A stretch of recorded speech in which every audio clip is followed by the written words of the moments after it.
Testing. Testing, 1, 2, 3, 1, 2, 3, 1, 2, 3. Can everyone hear me?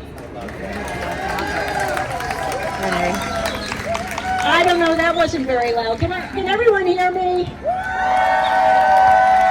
that's much better. We're going to get started in a few minutes.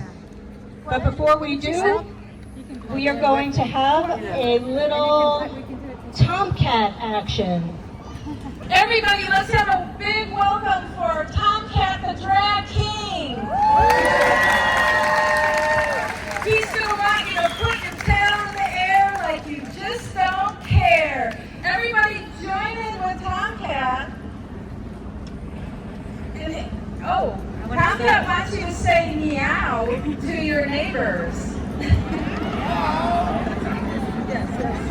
And in case you were wondering, I'm sure you were, my pronouns are he, him, and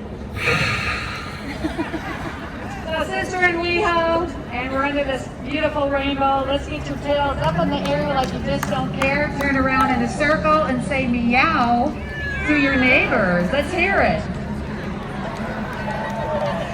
That's perfect. Let's go the other way. One more time. Say meow.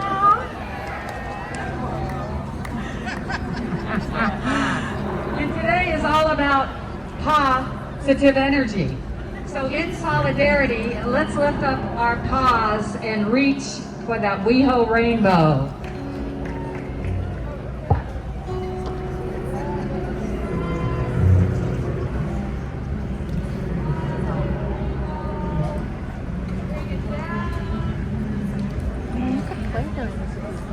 We're going to make some biscuits.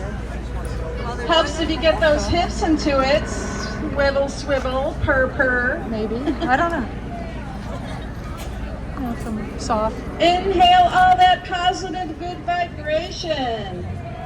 Exhale with a purr.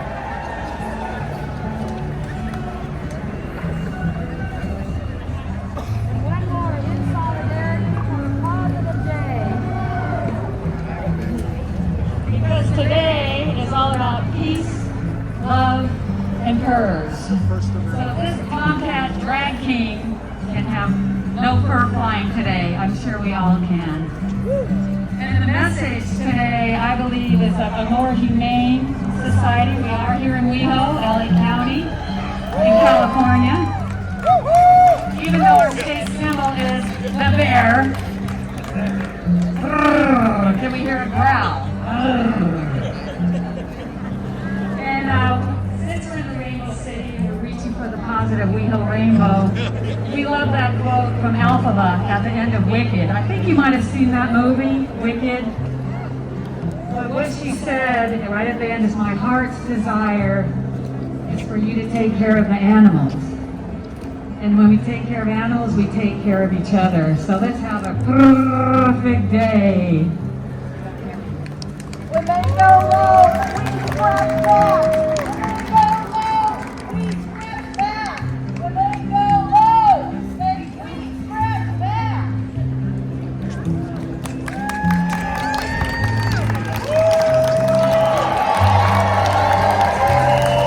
Thank you, TomCat.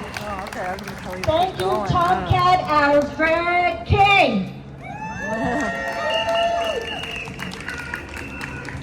Hello, West Hollywood! I'm Lauren Meister, and I've been a council member for the city of West Hollywood since 2015. I've also had the honor of serving 2 terms as mayor. And in my first term as mayor, I had hoped to attend Hillary Clinton's inauguration in DC. That dream became a nightmare when Donald Trump was elected president in 2016. Whoa! During Trump's first term, my sister Debbie Meister and I organized the rally of humane and sane policies in response to his administration's inhumane actions, like tearing children away from their parents. Now, in his second term, the cruelty and chaos have only escalated. And so we're here today at the No Kings rally, standing in solidarity with others across the county, the state, and the country.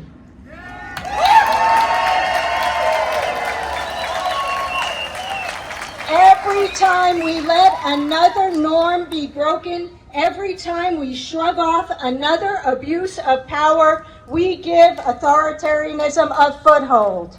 Democracy doesn't die all at once. It erodes slowly when people stop paying attention. We also have to talk about how Trump uses hate as a weapon against brown people, against black people, immigrants, LGBTQ plus people, and anyone who doesn't fit into his narrow, dangerous vision of America. He doesn't just dog whistle, he uses a bullhorn to divide us. He questions the loyalty of Jews, he demonizes immigrants, he stokes fear of black and brown communities, and fuels violent white supremacy. Let's be clear.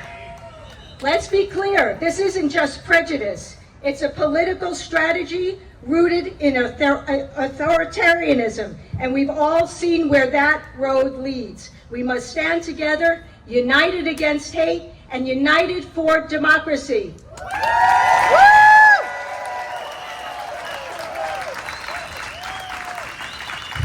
We will not quietly watch our freedoms be stripped away. We have a constitution, and Trump, his administration, Congress, and the Supreme Court must be held to it. This is our country, our democracy, and we will not give it up without a fight.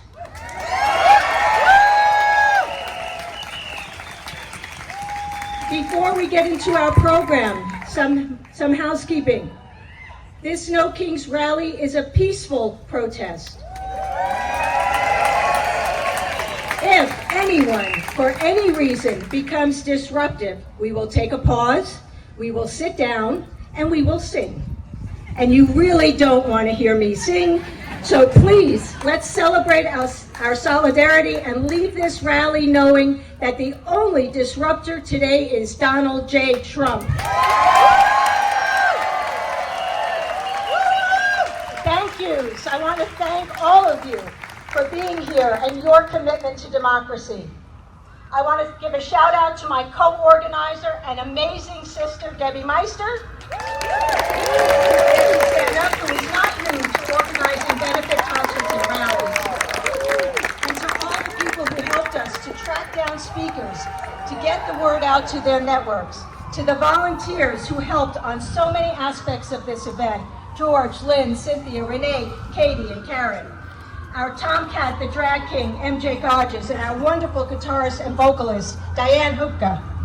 I want to thank the City of West Hollywood, our staff, and our public safety partners for your support and all you do to make the City of West Hollywood the beacon of hope for all who just want the freedom to be.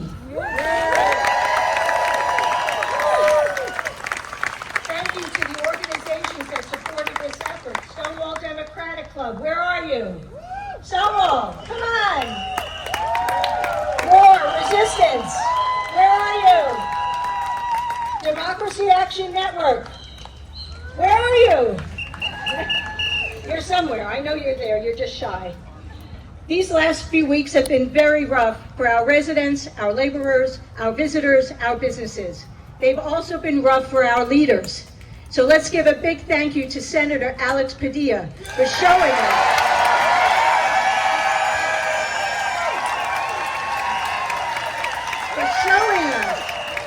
That's right.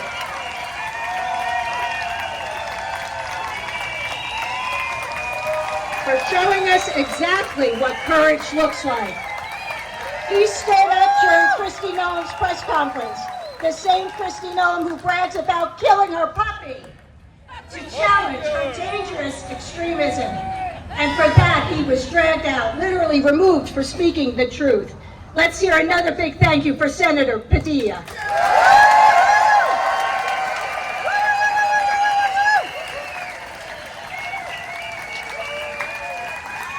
And how about our governor, Governor Gavin Newsom? Thank you for speaking up.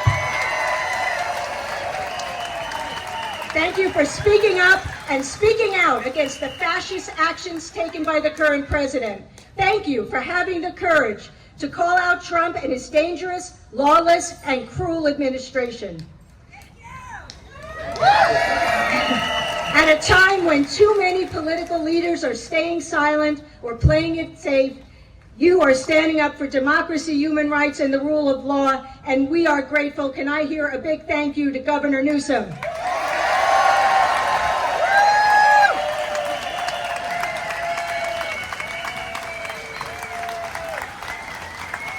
I just want to have a moment of silence. I don't know if you heard about the shooting in Minnesota. A Minnesota lawmaker, Melissa Hortman, was killed, and her spouse, and State Senator John Hoffman and his spouse are in grave condition in targeted political violence.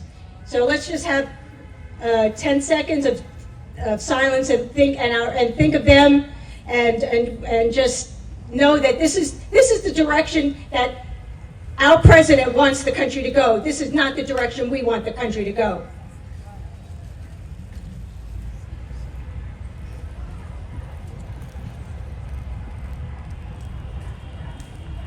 Thank you. Also, I want to thank all of our wonderful speakers that are here today. And so we're going to get started. And first of all, elected to the West Hollywood City Council in 2022, Chelsea Lee Byers is now serving as the city's mayor. Since being elected to council, Chelsea represents the city on various boards and commissions. She serves on the League of California Cities Transportation, Communications, and Public Works Committee and the National League of Cities Federal Transportation, Infrastructure, and Services Federal Advocacy Committee. She's also an alternate for LA County Supervisor Lindsay Horvath for the Los Angeles County Affordable Housing Solutions Agency. Chelsea has also served on the board of directors for the National Women's Political Caucus as the Vice President of Education and Training for NWPC California. And in her professional life, Chelsea is a policy director working for organizations like Welcoming Neighbors Network and Women's Voices Now. Please welcome the mayor of the city of West Hollywood, Mayor Chelsea Lee Byers.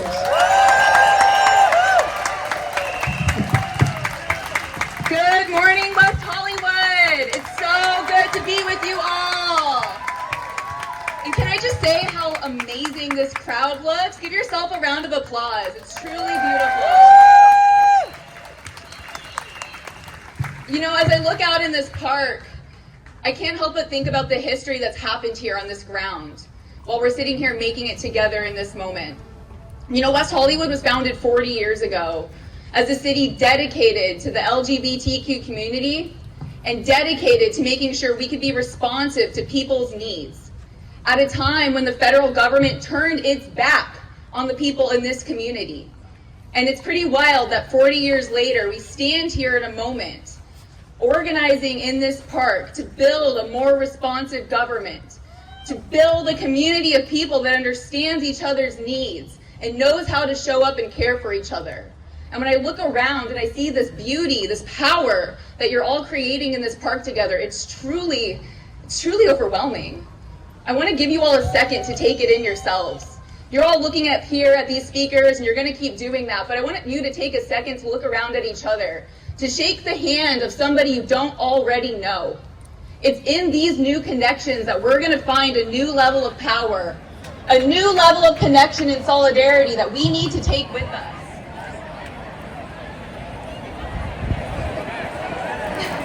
I see people hugging, I see strangers looking each other in the eye, maybe for the first time. This is what it's about, people. This is what it's about. It's about coming together with strangers, with people across difference, taking that risk, taking that leap of faith that we can be there for each other.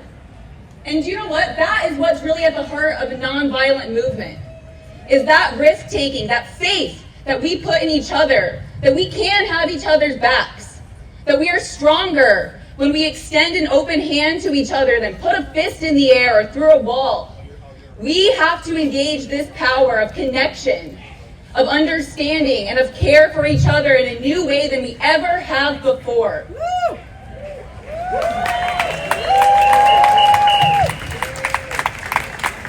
It would be a mistake to leave here today and not leave with more connections. It would be a mistake to leave this park and only remember the words of a few of us electeds or amazing speakers that you're going to hear from for sure. And we're not going to make those mistakes as we move forward. We're going to stay connected. We're going to be united. We're going to work harder than we ever have before to make the relationships that are so essential. At a time when an administration dares divide us on assumptions that we can't understand each other, that we're not willing to make that time or take those risks on each other, we're going to prove them wrong. We're going to absolutely prove them wrong.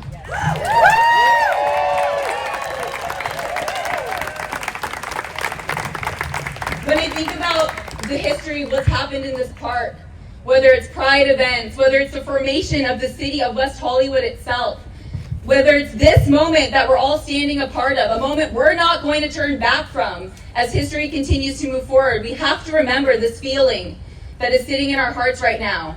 This power, this connection, this understanding of what we're all about. You know, I got a call last night that nobody ever wants to get. A call that a dear friend of mine passed away.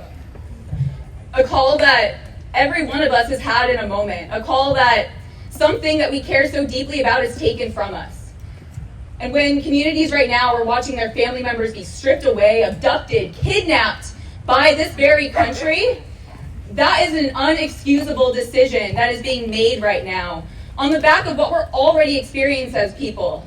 We know families can't afford their daily lives. We are struggling just to get by. Life is hard enough when we're suffering these losses because we haven't had the health care, we haven't had the means to take care of ourselves in all the ways we could. And now this administration is going to do this? And at this level of cruelty on us? I don't think so. I don't think so.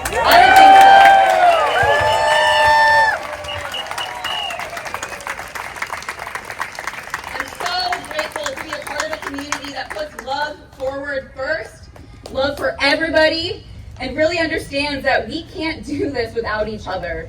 So thank you all so much for coming out today. Thank you to Councilmember Meister for holding this space and creating this beautiful ground.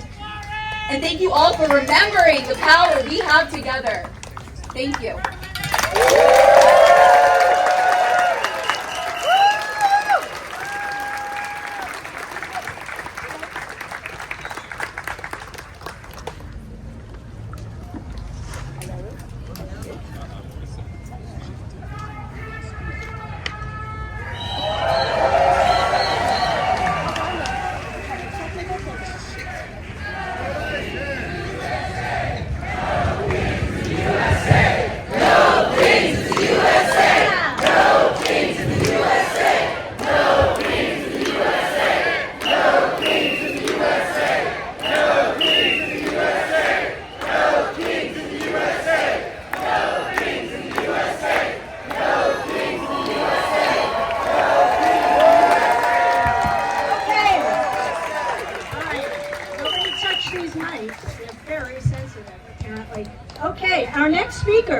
is a screenwriter, director, producer, and LGBTQ rights activist.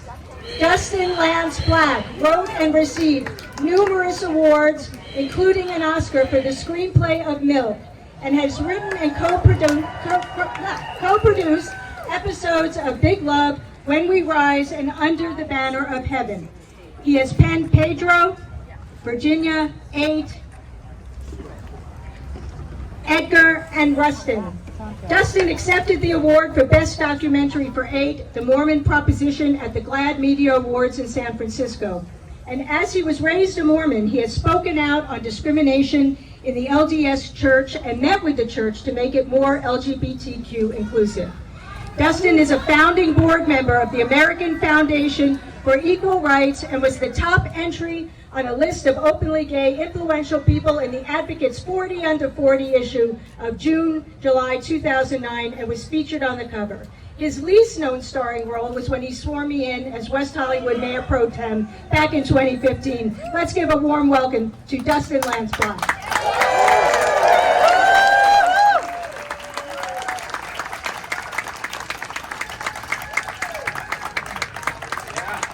Hello, my beautiful warriors. Are we ready for the fight?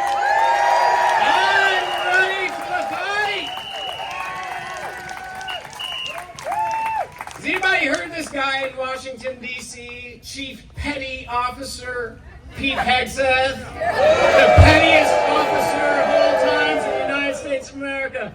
And did we hear the little trick he tried to play on us a couple weeks back? He said, I'm going to strip the name of Harvey Milk off of a naval ship. Oh yeah, that got me real angry too, but we are not going to fall for that trick. We are not falling for that distraction. It is the oldest trick in the book they're trying to play. They're trying to piss us off one group after another, so we become myopic, we become interested only in ourselves, and we become divided. Nero taught us this lesson a long time ago in Rome. If they divide us, they will conquer us. So do not fall for the bullshit. They can't erase the name of Harvey Milk by taking it off one ship. They proposed other names. Thurgood Marshall being taken away. Harriet Tubman being taken away. John Lewis. I'm sorry, Petty Pete. You ain't gonna win that fight. But it gives us an opportunity to look back at Harvey Milk, who was living in a time much like this when we had all become fractured and divided and rights were being stripped away. Harvey Milk did not become the first openly gay man elected in California on the votes of just LGBTQ people. He understood that in order to win in the fight for a more equal country and world, we have to come together as coalitions, united. He understood that in the great work we do to investigate our own differences and how we're treated differently under the law and what we need to be seen and felt as equal in this country, that is good work, noble work, important work. It is not the end of the work. This is not the discrimination Olympics, people. You do not get a prize for proving you have it the worst, even when you do. You get the prize when knowing you have it the worst, you still have the courage to lock arms with people who are very, very different than you and move forward together. And sometimes it's very uncomfortable. And most of the time you will not agree on everything, not by a long shot, but we must lock arms, we must come back together. Harvey Milk was elected because he went to the unions and said, how can we help you earn a living wage so you can support your kids? And he boycotted Coors beer into the ground until they paid. Harvey Milk won his election because he went into Chinatown in San Francisco and said, let's get these ballots in Mandarin so that your vote counts in this city you love. He went to the seniors and said, let's get walls in place so you can live and die in the city you love, not get kicked out onto the streets after your retirement. The seniors, people of color, people of difference, union workers. He said we have to lock arms. And we've lost those lessons again, as we do. But we know how to bring it back together. In what I just saw here, this beautiful moment of you shaking hands. Keep doing that. And let me tell you when you know when you're getting it right in times like these. As an artist, as a writer, as a teller of myth and story, I'm well aware that these are considered apocalyptic times. These are times of chaos, where our worlds are being ripped apart, the fabric is being pulled apart of who we are, institutions are falling that have kept us safe and equal and free, and it feels frightening. But the way we've always put it back together is through coalition building, not just telling our stories, but listening to other stories, those stories that remind us of who we are at our best, who we are when we come together. And you know when you're doing the good work of rebuilding our coalitions, when you tremble in your stomach, when your bones start to quake, because you're afraid that they will come for you if you say it, they will come for you if you do it. They will come for you if you build that coalition and fight back, and you're afraid. And I say, go towards the fear. Go towards the war. Do not be afraid of retribution. nation, do not be afraid of death. This is a holy fight we're on for the soul of the nation, and it is time to raise up, fight back, come together, and put our nation back together again. Thank you very much.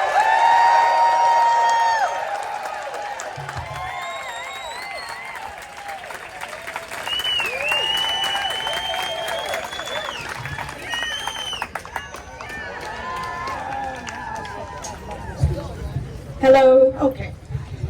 I seem to be the most technologically challenged of the group today. Okay, a nationally recognized scholar of constitutional law and the law of democracy, Professor Justin Levitt served as the White House's first senior policy advisor for democracy and voting rights from 2021 to 2022.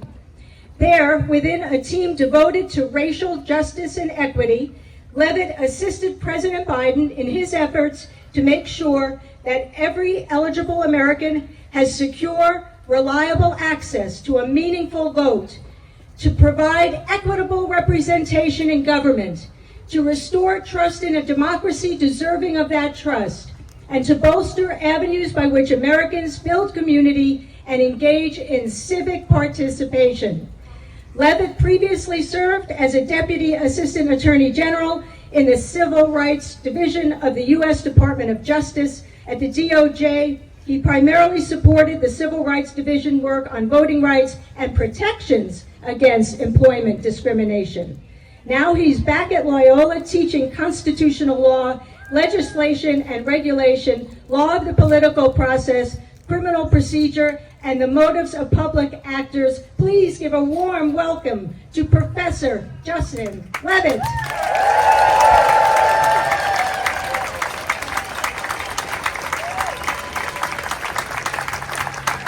Hello, West Hollywood! Oh, no. You want them to hear you in Washington, you're going to have to do better than that. Hello, West Hollywood!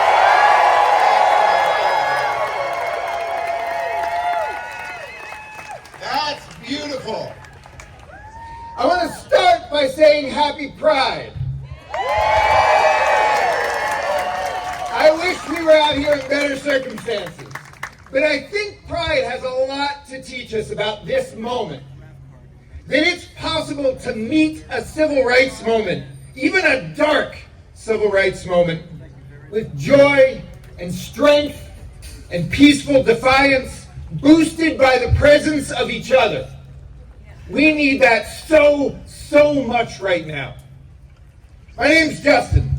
I teach the Constitution all day long. That's right. And I don't just teach it, I use it. Like we all use it. I use it as a civil rights lawyer, as an official in the Department of Justice, as an advisor in the White House. Most important, as a citizen. And let me tell you something right now that you already know. What's going on in the federal government? That's not how any of this works.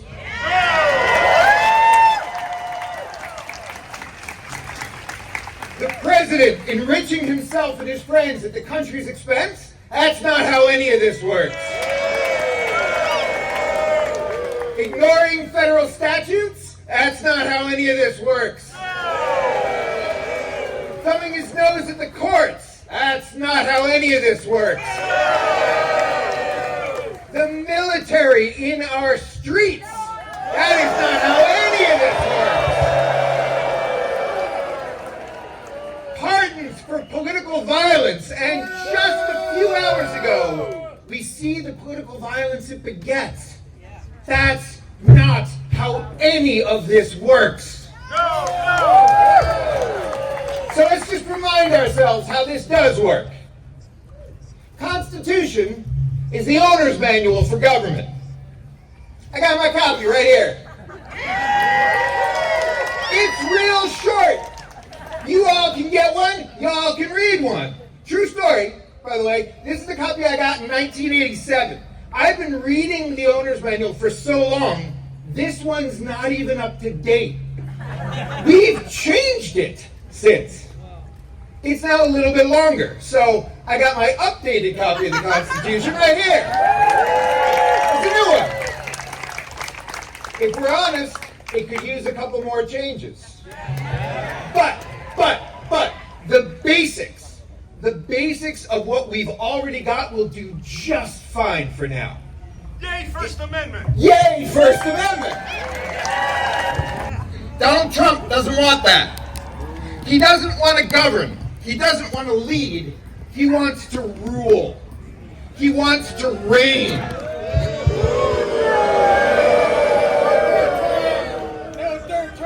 Rule of the people, by him, for him. But that's not how any of this works.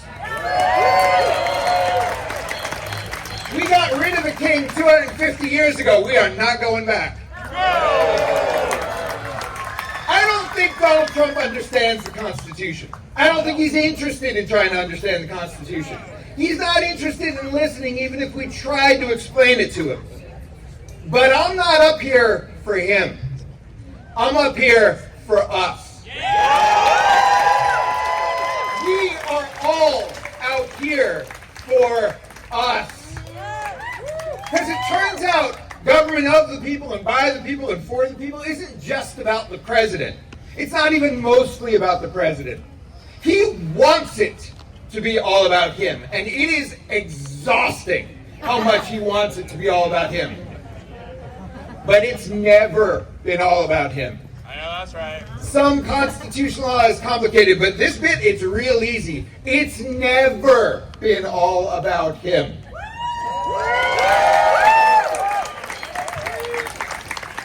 The framers who wrote the owner's manual lived under the tyranny of a king. They recognized really clearly that power corrupts and that absolute power corrupts absolutely. So they split it up. The owner's manual gives some power to the states. So we're out here for them. For the governors, for the state legislators, for the state courts doing their jobs. Pushing back.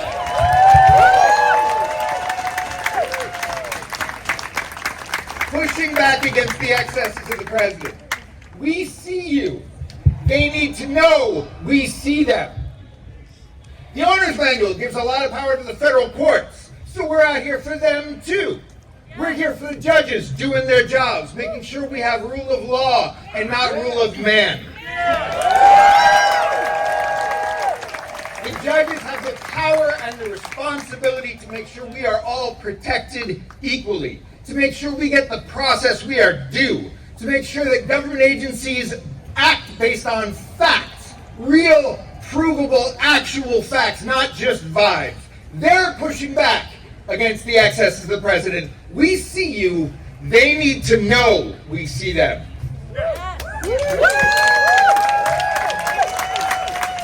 The owner's manual gives a lot of power to Congress, a whole lot of power to Congress. And some members of Congress are out there raising the alarm. So we're out here for them. We're out here for the members who are doing their jobs, pushing back. We see you. They need to know we see them. But an awful lot of Congress, Representative Friedman, we have to get you some help. Yeah. Because an awful lot of Congress needs to wake up. They need to reread the owner's manual. They need to do their jobs. And here's what's really important. They need to see us. They need to hear us.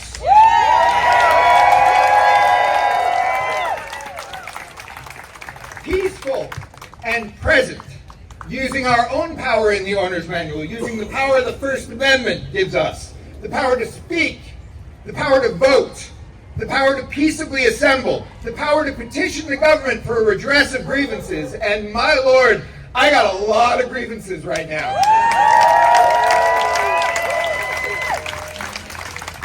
The power to deliver a reminder to everyone that needs to hear it that we are in charge here. Yes.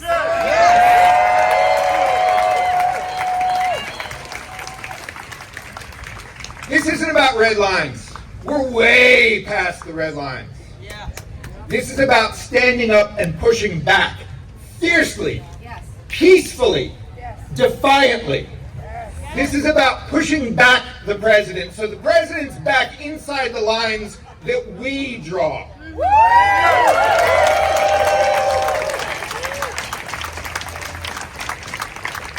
We have power when we remember that democracy is an action verb.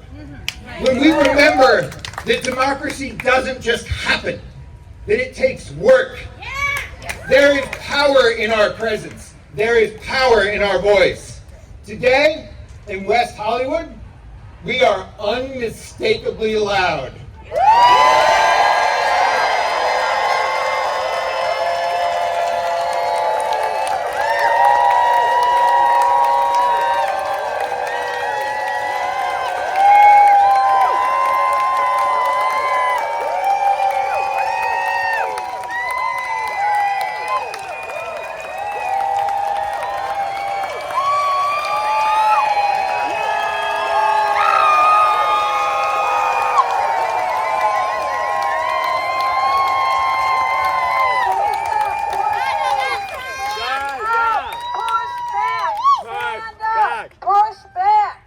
That, ladies and gentlemen, is how this works. That's how this is supposed to work.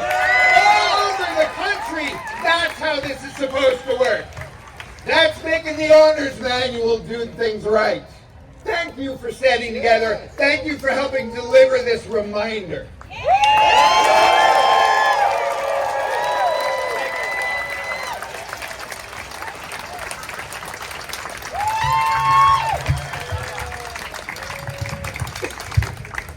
Our next speaker, an acclaimed actress and social activist, has left an indelible mark on the entertainment industry and beyond.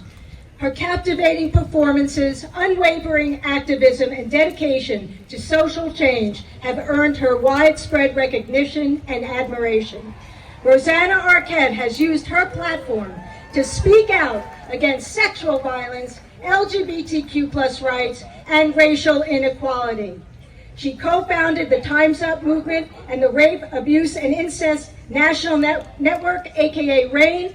She has spoken out against systemic racism and co-founded the Black Lives Matter Global Network Foundation. Rosanna and her brother David recently commemorated the anniversary of the death of their sister, Alexis Arquette, at the Alexis Project tribute event. The Alexis Project is dedicated to integrating mental and physical health care for LGBTQ+ patients. Leading the way in gender-affirming care, they have become a cornerstone for gender-diverse individuals across LA County. Please, everyone, give a warm welcome to Rosanna Arquette.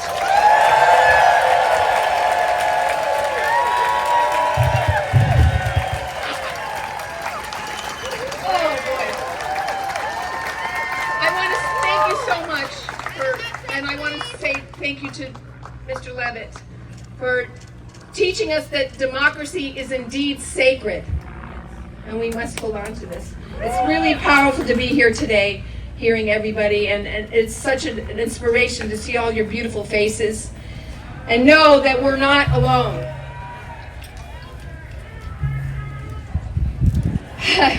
You know, I've been protesting civil rights, my family and all of us, for our entire lives, thanks to our mother and father. And they took us to anti-war demonstrations and women's rights and civil rights and LGBTQ+ rights long ago. Protests, it's a family tradition. And she taught us and my siblings that we are responsible for each other.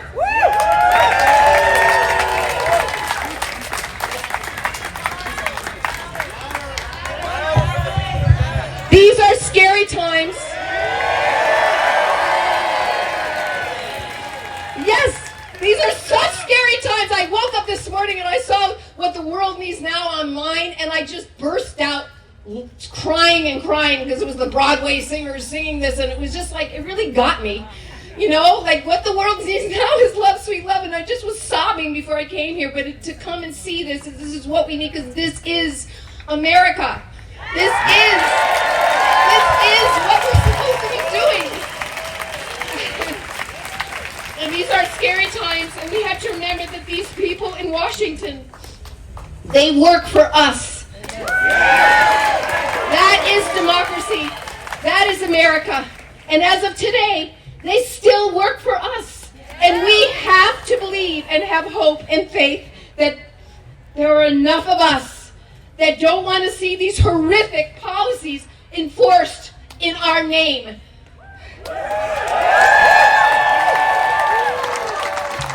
We don't want to see our friends and families being grabbed off the streets and brutalized without due process. No, we don't want to see our LGBTQ plus community under attack. They're trying to shut down the Alexis Project right now. They've threatened. We don't want to see the most vulnerable among us harmed by these horrible economic shifts and policies that are doing it in our name. We can stop this.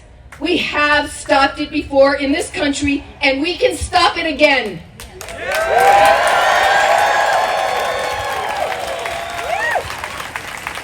There are things in that big, ugly bill that will continue to make it harder to legislate against this regime. That is a power grab. I don't need to lecture you on this. There are so many people smarter on policy than me, but it doesn't take a genius to see what is happening around every day. Los Angeles is under siege, and they are using our military against us.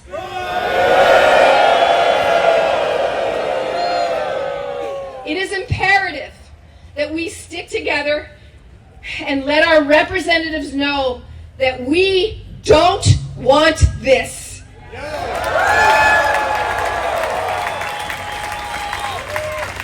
Listen, I've gone back and forth in my lifetime, but I do love America. I know that sounds crazy given what's happening right now, but I love this country, even though it's flawed. This country is a promise, and we are all trying to live up to that. We, you, and I decide if this country lives up to the promise of equality, freedom, and opportunity.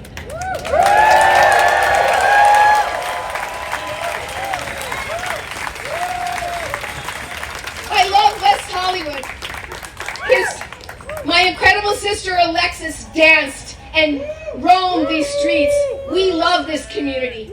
And I remember when West Hollywood was first becoming the city we know it is today. I mean, you know, the Pride Parade, beautiful Pride Day parade is known around the world here, and it's beautiful. We are strong and proud and deserve to live without fear by our own government. We do not stand.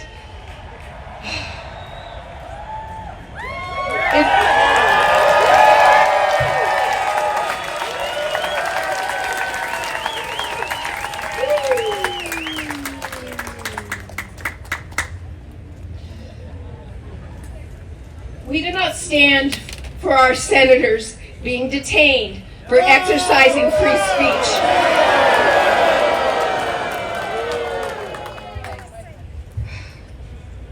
Let's show them just how strong we can be. Take action, be creative, stand strong, and stand in love. We know they will try to instill fear in us. It is a daily practice to not be scared. These are really dark times, but we are the light. We are the light. We are the light. We are the light. We are the light. We are the light. That's right. We are the light. We are the light. We are the light. We are the light. We are the light. Thank you. We are the light. Thank you, Rosanna Arquette.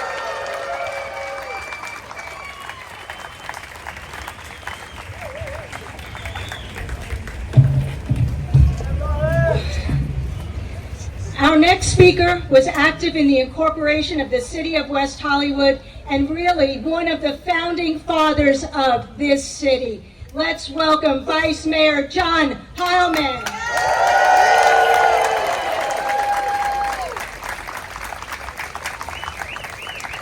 Thank you, everyone, and thank you, Lauren and Debbie, for organizing us. Thank you all for being here today. You are here standing up for our country and our democracy. Thank you. I know today's rally is called No Kings. And when I think about royalty, I think about decorum, I think about protocol, I think about dignity, I think about class. Let's face it. Poor Donald, he's never going to be a king.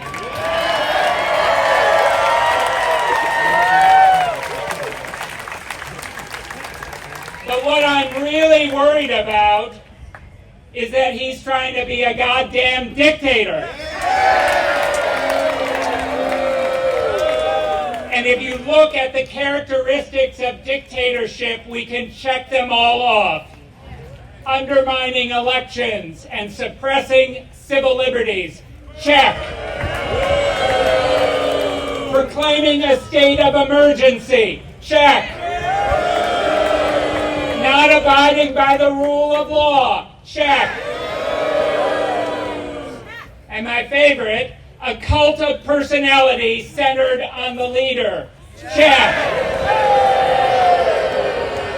The founders of this country wisely decided that we were going to have a three-part system of government: the legislative, the executive, and the judiciary. Donald Trump does not respect that. He believes that everyone in Congress should do what he says. He says he doesn't have to abide by court rulings. And when courts rule against him, he sends his goons online to attack judges. And he doesn't respect federalism. We've seen what he's done, threatening to arrest a duly elected governor of our state and arresting our senator. So as we chant No Kings today, let's also add no dictators. Now, I know a lot of you have friends from outside of California, and like me, you're probably getting those texts and those calls. How are you? Let me tell you, if there's anyone from outside of California listening today, we're doing fine.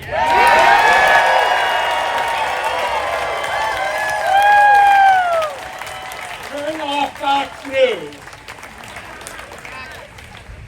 I know there's been a lot of California bashing, but let me tell you something. I think you all know this. California, if we were a separate country, we would have the 5th largest economy in the world.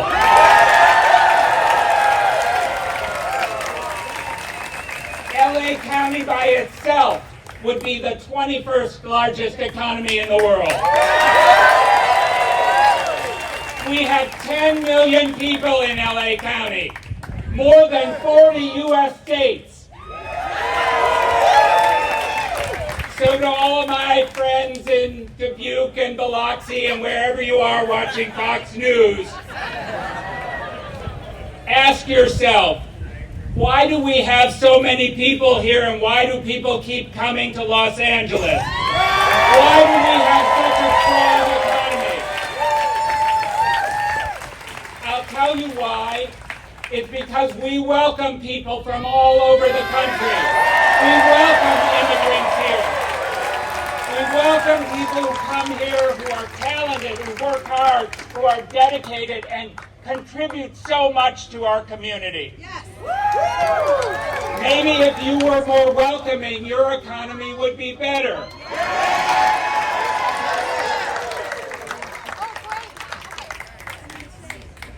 Third thing I want to talk about, and Alexis alluded to it, it's transgender people.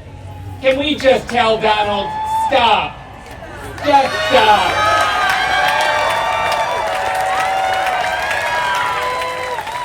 Transgender people make up less than 1% of the population. They are not a threat to anyone. They have been bullied. They have been subjected to horrific violence. They face discrimination in every aspect of their lives. They are not the people cutting Medicaid. They are not the ones cutting Medicare. They're not the ones trying to suppress us. Transgender people are not a threat.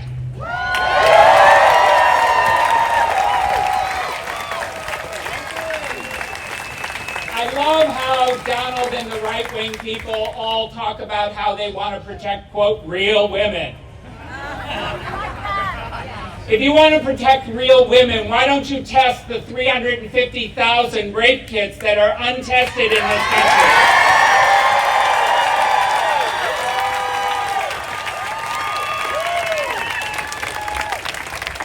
And let me tell you something. I can tell you none of those perpetrators are transgender. If you care about sexual assaults on women, stop putting people in office who have credible threats, who have made sexual assaults and have credible accusations against them, or, in Donald's case, have been found by a court of law to commit a sexual assault.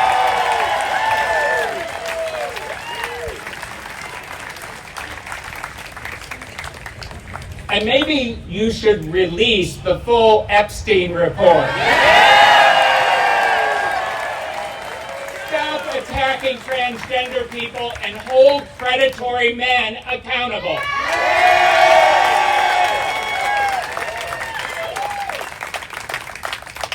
I also want to, no one has mentioned the incredible attacks on our healthcare system. I'm just going to mention one aspect. You saw me over there under an umbrella. I'm not supposed to be in the sun. I'm here against doctors' orders, but what do they know? We have made incredible progress in this country and in West Hollywood fighting HIV infection. Medical researchers and scientists are on the verge of a breakthrough, creating a vaccine that will protect all of us from HIV infection. But what has Donald and his incompetent cronies done? They've cut all of that funding. They've also cut medical care and prevention for people in the community. So what we're going to see are more deaths as a result of HIV, unnecessary death. And they're doing the same thing globally. I work with a number of groups in sub-Saharan Africa. I will tell you, when the AIDS epidemic hit, some of those countries had life expectancies of 65 that dropped to 35. Imagine the life expectancy in your country being 35 because of HIV. But that's been corrected. Why? Because of PEPFAR. And if you don't know PEPFAR, it is the presidential initiative started by a Republican, George W. Bush, a bipartisan initiative. I know we like to boo the Bushes, but they ain't looking so bad now, right?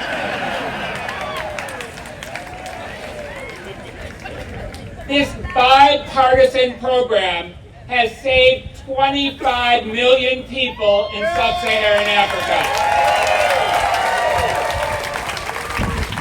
And what has Donald Trump done?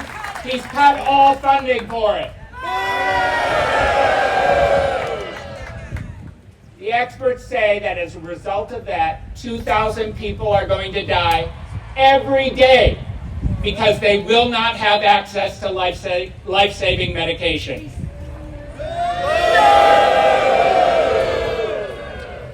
And I'd like to just write this off to Donald's hatred for LGBT people. But he doesn't just hate us. And most of the people infected in Africa are not LGBT. They're women. 57% of the people infected are women in Africa. And their children. And their children, thank you.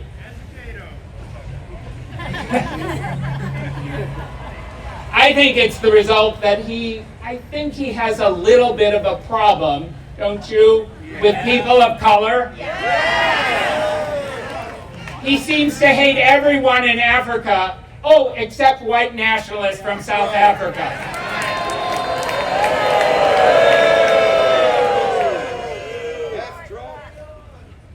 The last thing I want to say, I know that there are a lot of people who've been protesting downtown, and I know Donald has brought in the military, called up the National Guard.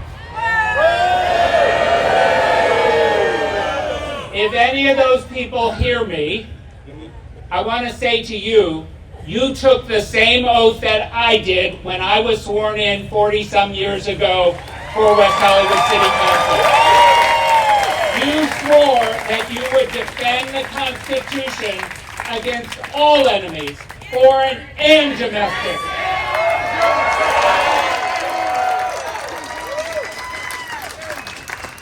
When a sitting president directs you to suppress peaceful protests, when a sitting president says he can disregard court orders, when he is deploying the U.S. military to come and attack U.S. citizens, he is the threat to the U.S. Constitution. He is the enemy. So do the people in the military and the National Guard who've been deployed often against your own wishes. I say to you, don't come after us. Join us. We're your friends. We're your neighbors. We are on the same side. We defend the Constitution just like you do. Thank you all for being here. I love you. Thank you.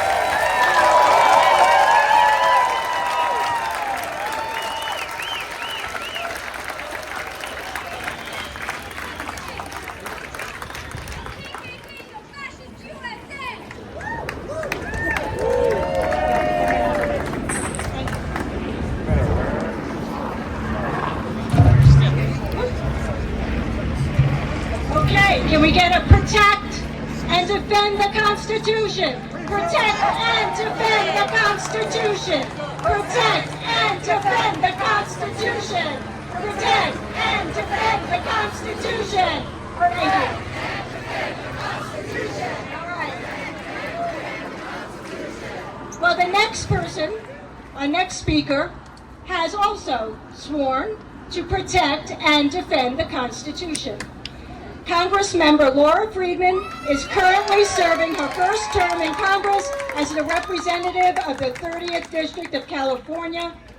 Before joining Congress, she represented the 44th District in the California State Assembly, where she built a reputation as a tireless advocate for the environment, housing, and transportation. She's here today to give us her perspective as someone who is in the trenches in D.C., watching this nightmare unfold in broad daylight. Please welcome Congressmember Laura Friedman.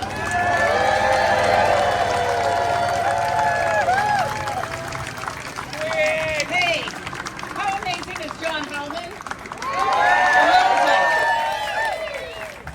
I am so impressed. Did I just turn this off? You touched the mic.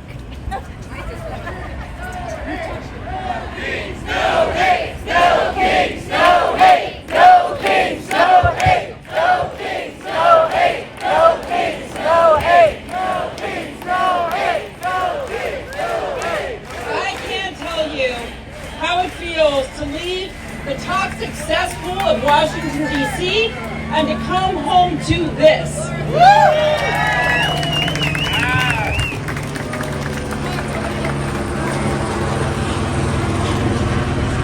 There were brave people in 1776 who stood up to a king, and today we call those people American patriots. When I look out across this crowd, I see hundreds of modern-day American patriots. This is the crowd of people who care enough about the United States Constitution's and everything that it stands for to come out to say we rejected a king 200 years ago and we reject having a king today. But what is Donald Trump doing today? He is spending $45 million of your tax dollars to throw himself a birthday parade.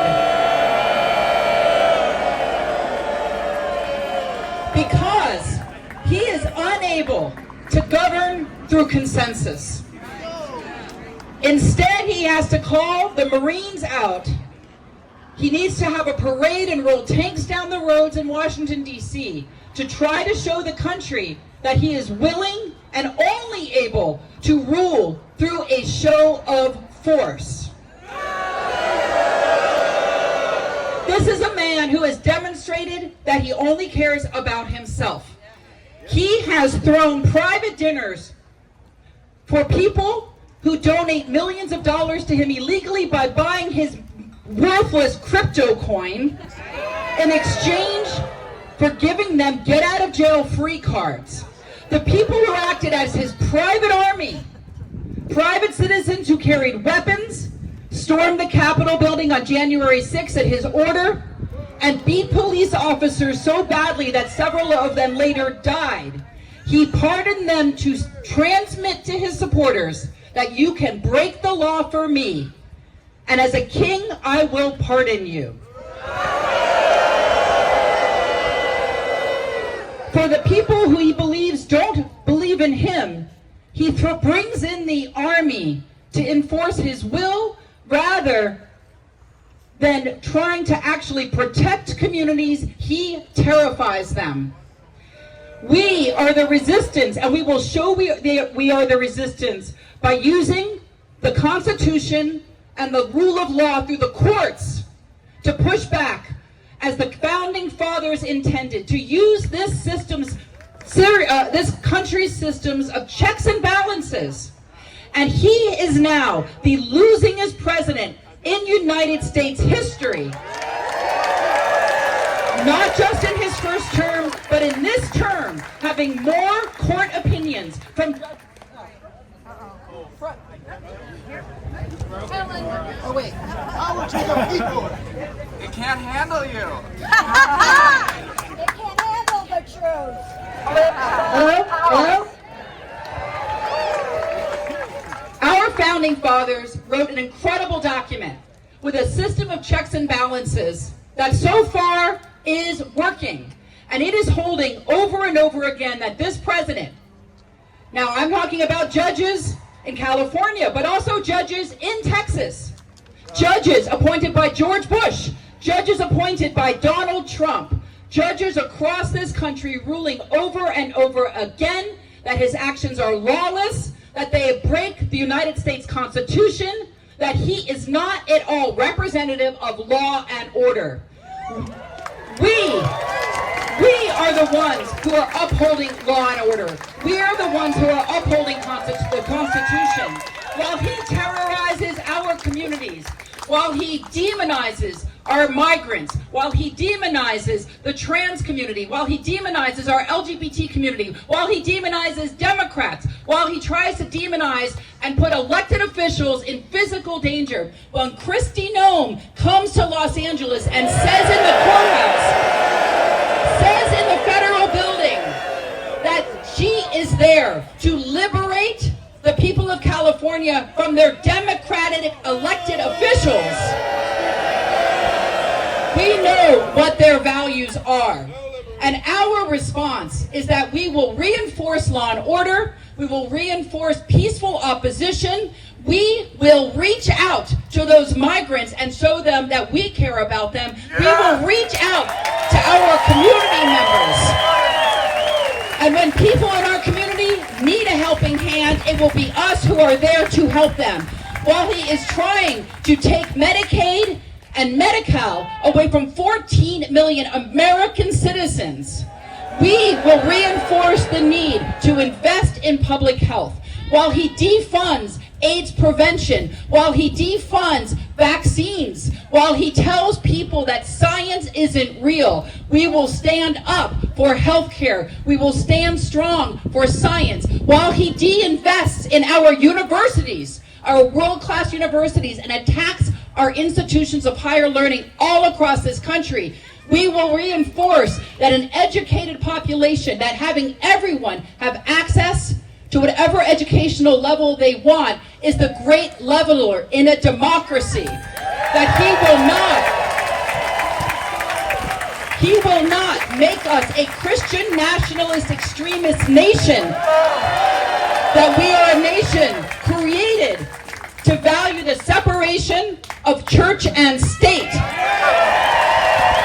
That we can be personally religious, personally dedicated to a higher power or not. That is our choice as Americans. Then they cannot force us to worship at their altar or at Donald Trump's altar. We are going to be the resistance who supports the U.S. Constitution, the health of our communities, the well-being of our neighbors, and law and order in our communities. That is our mantle. That is what we are reinforcing today. No kings.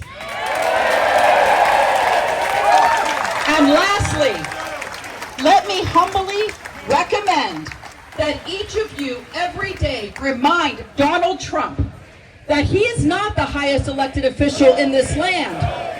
No kings, no kings. No kings, no kings, no kings, no kings. Let us remind Donald Trump today and every day going forward that actually the most powerful official in this country is the citizen.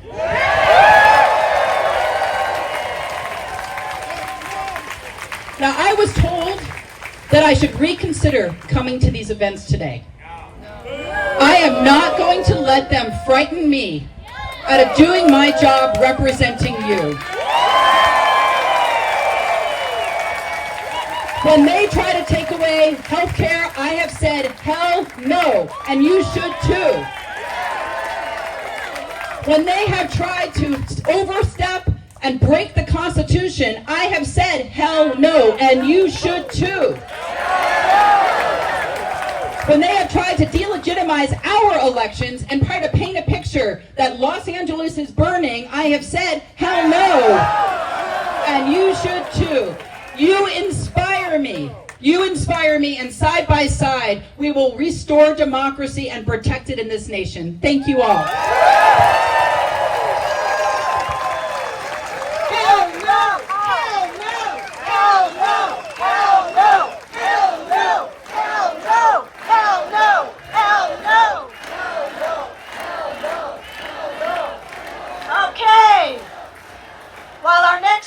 Became involved in acting as a child to help overcome shyness and got her first big break in the theater. You will recognize Kirsten Vangsness for her role as FBI technical analyst Penelope Garcia on CBS Criminal Minds, as well as the spin-off Suspect Behavior and Beyond Borders. Let's give a warm welcome to Kirsten Vangsness. Hello, hello. Happy Father's Day for those who celebrate. I did not witness great fathering in my life, so I sort of not celebrate it now. I consider the best father figure to be George Michael, and I bet you do too. But I have, later on in my life, my best friend is over there. He's a very good father. I know they exist. As we're about to enter Father's Day, love it or hate it, our country is kind of a patriarchal, it's hardcore into it right now. We have a president who's acting like a wannabe, be our daddy, if you're her person. We're witnessing a lot of male leaders out there that are both interested in cherishing and protecting the most vulnerable, and they're interested in trampling the most vulnerable. A lot of what I'm seeing is big men hitting people and shouting at people. We have seen people surrounded by men in uniform who I think their job is to make us feel safe, but we've been told that their job is to protect the ego of our president, which is not okay. And I think at best, a masculine bent person, your energy, what's so beautiful about it is that you can protect the vulnerable. That's where you really shine. We have not witnessed it a lot in recent days, but that's where you shine. And the man who raised me, he was not interested in protecting. I wasn't with a man who had enough power inside of him that he could let other people have their potency shine too. Because that's how you know someone is truly powerless, when they're trying to push other people down. We don't have a president that's interested in uplifting. And look, maybe there's people out there who still support him, who have perfect unions and friendships, and they're full of authenticity and whatever. I doubt it. I truly believe that the way out of this is we have to keep revealing. You were made for this moment. I was made for this moment because we're in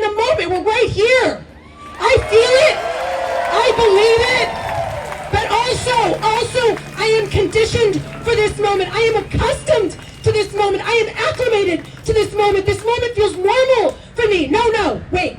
No, I take that back. This moment used to feel normal to me. And I've worked for many, many years for this kind of moment. You know, because the thing about shit that stays with you when you're small, the thing is that moment feels like it's been happening the whole time. I keep revisiting big and small ways. And if this is some kind of Truman show, this life of mine makes so much sense that this is the president because of how I was raised. Because the leader who raised me in my childhood acted like this.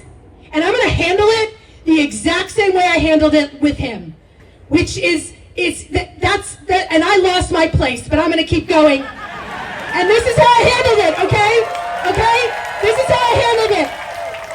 Because someone who wants to emotionally regulate everybody because they can't take responsibility for their mistakes, and instead of celebrating our empowerment, tries to bring us all down, tries to take away people from our community. And when we go to them with our righteous rage and we say, that's not okay, and they sneer at us? No, I was made for this moment because I've had this experience, because some big tough guy called my dad or called some dude, and they wanted to do whatever. And sometimes you had to let them do whatever. But we've gotten strong, and we've kept figuring out how to get back up. And I remember my father saying I had to do what he said. And then I remember thinking, that's just a word. Father is just a word. Act like it. President is just a word. Act like it. You're supposed to treat my sweet little country that I love so much, cherishing. You're supposed to do that. You're supposed to help it learn stuff. Okay? And just like people that have done that to us, he is crossing our boundaries. And we say no, because that's not a good example of what being a man is. Take responsibility for your actions. We have so much we have to clean up, you guys. So much has been decimated. So many things are over now, and we've got big blank spaces to rebuild from. Okay? He's hurt people, and we've got to fix it because we were built for this moment, right? Right.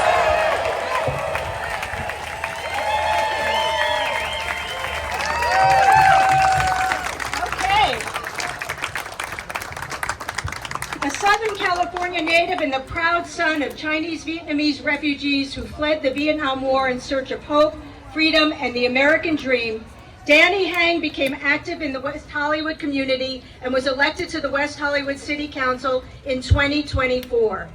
In his day job for Los Angeles County, he helps permanently disable fire and police responders as well as other county employees. Please welcome my colleague, West Hollywood Councilmember Danny Hang.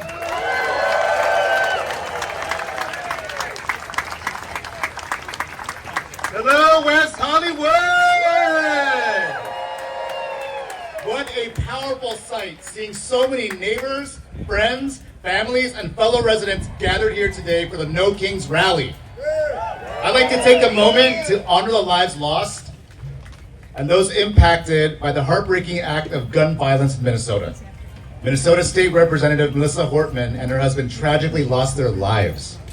And State Senator John Hoffman and his wife were also shot and injured. We hold them, their families, and their communities in our thoughts during this unimaginable time. We're not just here to protest the parade. We're here to stand up for democracy. We're here to remind this country and its leaders that in America, we do not have kings. We have citizens. We have community. And yes, we have drag queens. Because let's be real, the only kings and queens we recognize in West Hollywood are the ones serving face, heels, and high drama under the disco ball. No crowns in West Hollywood unless it's for a drag king or queen. No Donald Trump. No crown. Melania doesn't even want him either. So why June 14th? Sure, it's Flag Day. It's the Army's birthday. And yes, it's Orange Cheeto's birthday. But this day is way bigger than that. It's about pushing back on the dangerous idea that one man can stand above the rest of us. That democracy is just a stage for his own ego. But democracy doesn't need a stage. It needs accountability. And here in West Hollywood, we believe in something different. We believe in inclusion. We believe in shared power. We believe in lifting each other up, not tearing each other down. And we believe that public service is about showing up for your neighbors, not showing up for the cameras on parade day.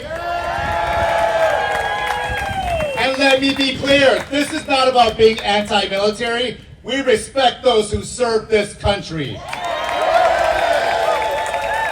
What we reject is a spectacle costing $45 million of our hard-earned tax dollars.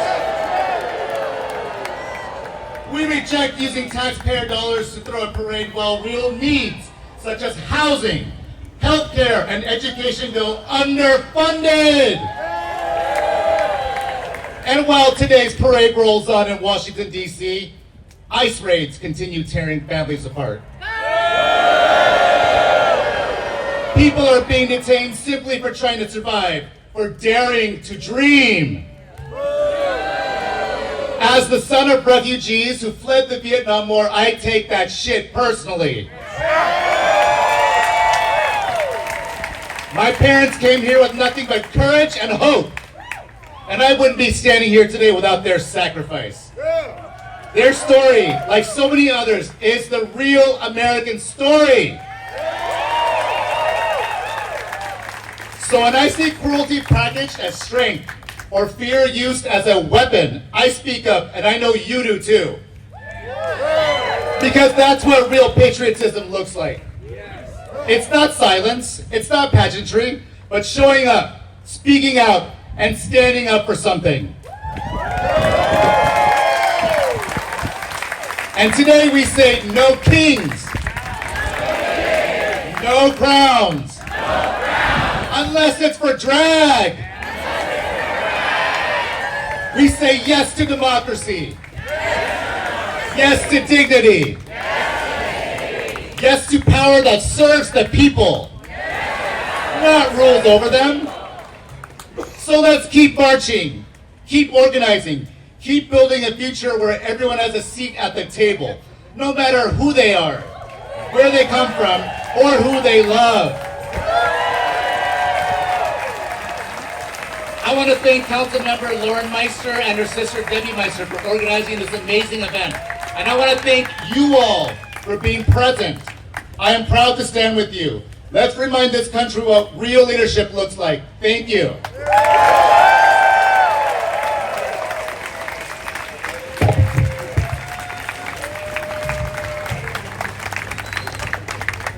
Okay. We're not tired yet, are we? No. Okay. You'll let me know. All right.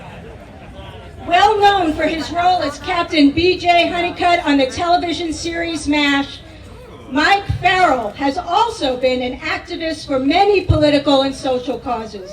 He was co-chair of the California Human Rights Watch for 10 years, was on the board of advisors of the original Cult Awareness Network, and was president of Death Penalty Focus for more than 10 years, being the first person to be awarded its Human Rights Award, subsequently named after him in 2006. He also received PETA's Humanitarian Award in 2001 and narrated a public service campaign for them about animal abuse. I bet he'll have something to say about Kristi Noem, puppy killer.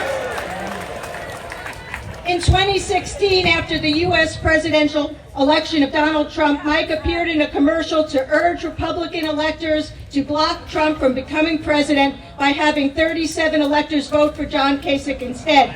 Mike, they should have listened to you. Please, everyone, give a warm welcome to Mike Farrell.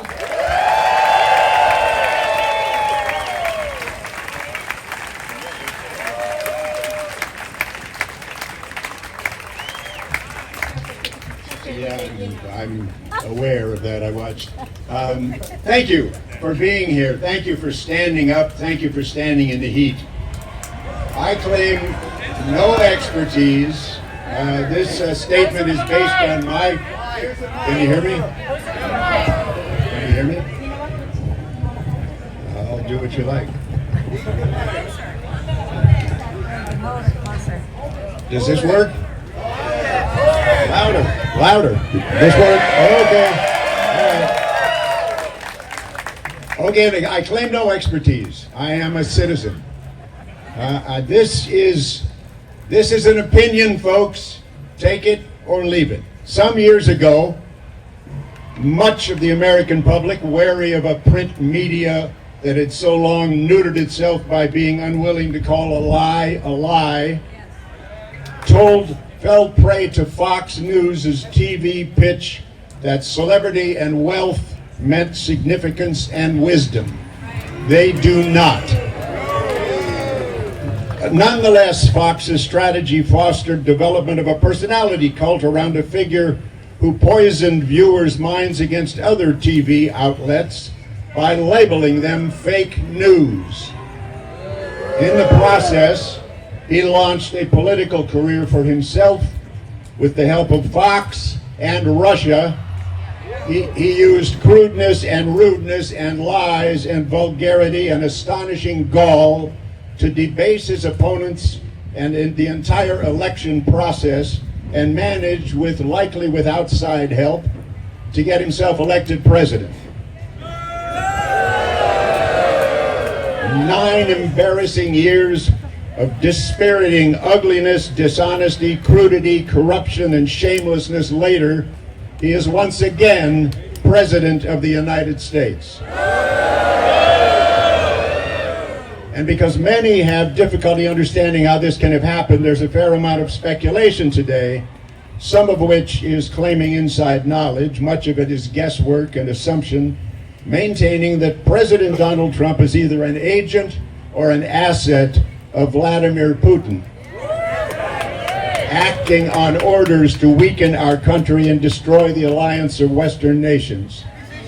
However, it seems evident to me, given the positions and choices taken and usually incoherently presented by Mr. Trump himself or his carefully selected lapdogs, cronies, thugs, and apologists, that it really makes no difference if the speculation that he's a traitor is correct, because true or not, everything he's doing leads to the result Putin wants, which is the destruction of our country as we know it. Too many of the American people are now whistling in the darkness, finding their lives controlled by a coalition of madmen, cowards, insatiable billionaires, white supremacists, white Christian nationalists, neo-fascists, fools, and other like-minded, power-hungry trolls, the most dangerous of whom are keenly adept at flattering and manipulating an easily gulled, unstable president. Donald Trump, I believe, is back on. Donald Trump is, I believe, a victim of malignant narcissistic personality syndrome, a psychopathic condition exhibiting grandiosity and denial of reality that is said to be incurable.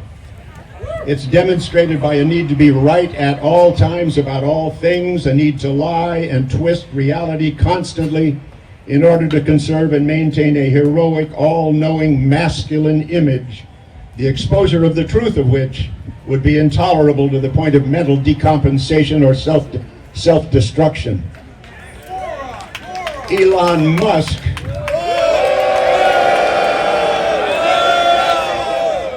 who describes himself as being on the spectrum, implication being that he sees himself as neurodivergent and on the autism spectrum.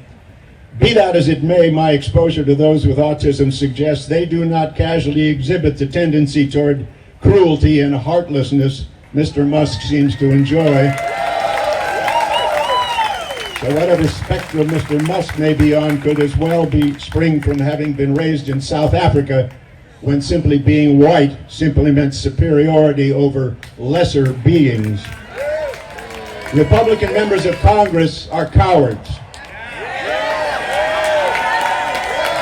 They're either sympathetic to Trump's goals or too wedded to their status and their perks and authority to live up to their oath to the Constitution. Sadly, with some notable exceptions, some of them being right here today, Democratic members of the same bodies either suffer the same frailties or are so wedded to behavioral norms that they can't recognize the urgency of the moment and need for outside-the-box thinking. So what then does one do? It's critically important that we stand up and defend the fundamental humanitarian premises on which our country was founded, but is never fully realized. Realize them now. Denounce those who would traduce them. Speak out. Oppose. Show up. Strike when necessary. Defeat the racism and bigotry against those deemed other. Fight the attempts to control our children's minds. Do not allow them to cow you into submission. Stand up in whatever way you will, but stand up. As an American citizen, these words today may qualify me in the minds of some in Washington as a homegrown criminal. In the addled minds of Mr. Trump and his brown shirts, that is. If so, I defy the racist at ICE or the clowns at the DOJ to come get me. Thank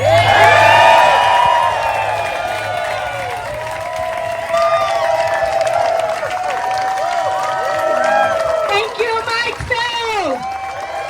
And we're going to have one little song. Let's have a little song, a little break, a song break, and then we'll continue the program.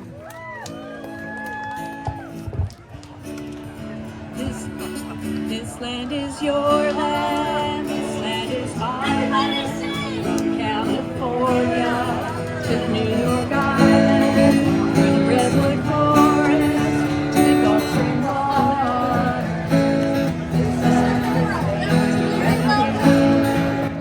Now, the only queen or king that should be allowed in this country is the kind that begins with the word drag. And we just happen to have the most fabulous drag queen with us today, the amazing and talented Pickle. Now Pickle is a live singing drag queen host, entertainer, and storyteller. A Los Angeles native, she attended Hamilton High School Academy of Music before receiving her BA in Liberal Arts from Sarah Lawrence College. Pickle is dedicated to expanding drag as a medium both for herself and for the community as a whole. She has appeared on televisions on NBC's The Weakest Link, the Discovery Channel's Dodgeball Thunderdome, and Tyler Perry's Sisters.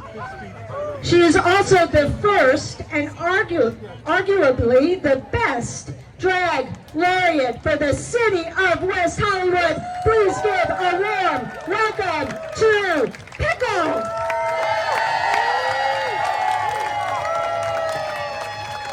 Thank you. I really need to update that bio. I gotta lead with my, cameo on Sisters. As my role in that was actually Caucasian drag queen. That's what it said on my door. Okay. How you doing today?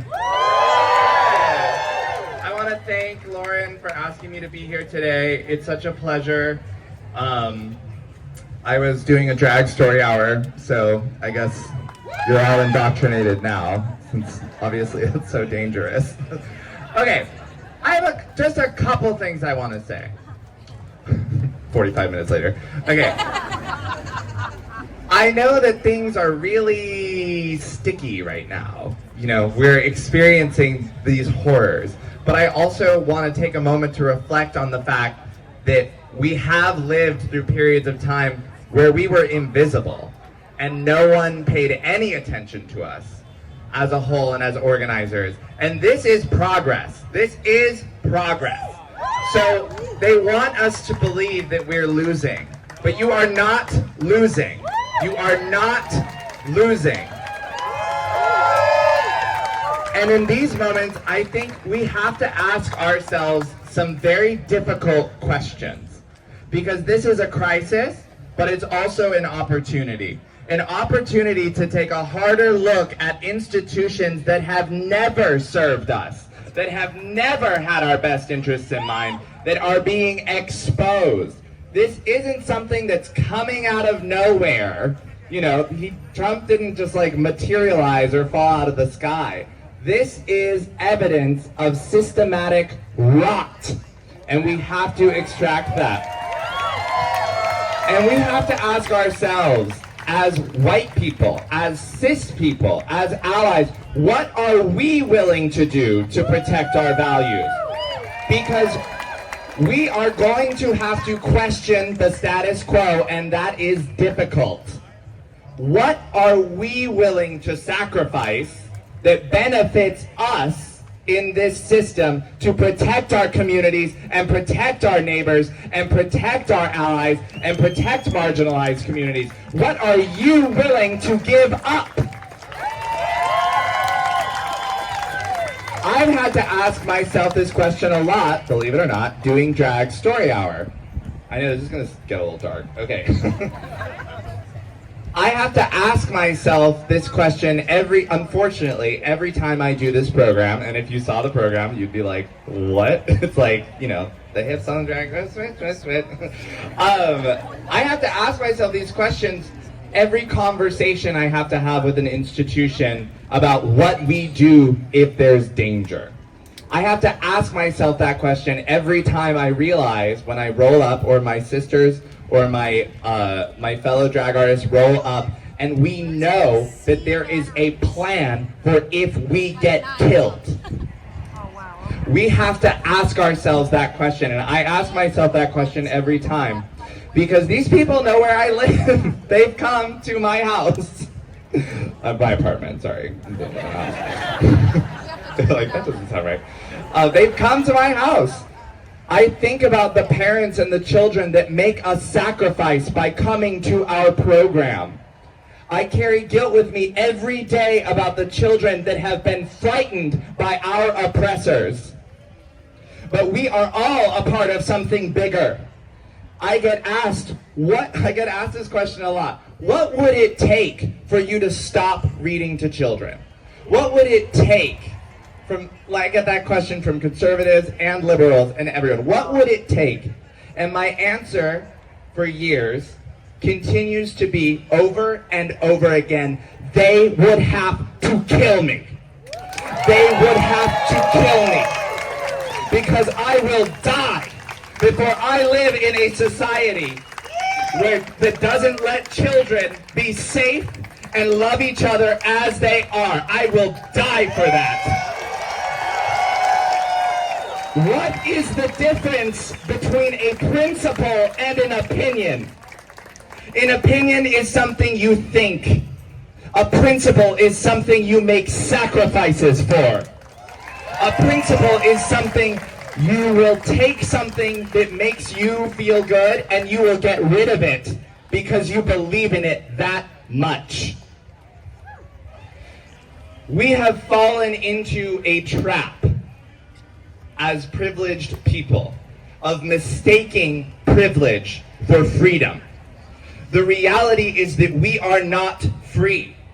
We are only as free as our most marginalized community members, because privilege and money and status feels good, but it's not freedom.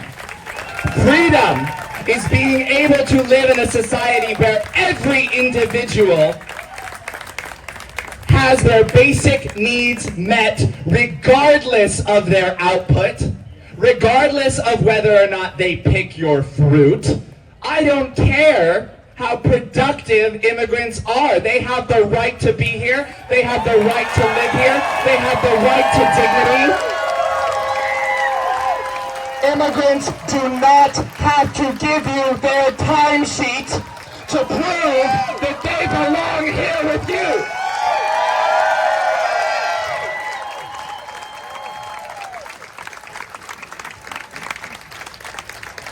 Until we live in that society, we are not free. But the good news is that the first step in claiming freedom is truly wanting freedom. Truly wanting, not privilege, not status, not money, not celebrity, but freedom. Not for ourselves, but for everyone. We have been here before. And I love irony. You know, I'm like, well, maybe we shouldn't have seceded from the monarchy. Such a good idea after all. No, I'm glad they did it. We have been here before, and I would actually like to borrow a sentiment from a constitutional monarchy today. And I repeat this sentiment to the attacks on our communities, on the LGBTQ+ community, on the trans community, on the immigrant community. And I don't even want to say the immigrant communities because we are fooling ourselves if we think this is about the law or status. They are coming for people of color regardless. That's what this is. This has nothing to do with the rule of law. This has nothing to do with whether or not someone followed the rules. This is racism, and that is point blank period what this is. And I have a message for the people that continue these attacks on our communities. And that is, I always wanted to do this. Okay, and that is that you can send whatever you want. You can come for my brothers and sisters and theys and thems. You can try to take Drag Story Hour, and you can try to deport our friends and families. But to that I say this, we will fight you on the beaches. We will fight you on the landing grounds. We will fight you in the fields and in the hills and on the streets. We shall fight you, and we shall never surrender. Thank you.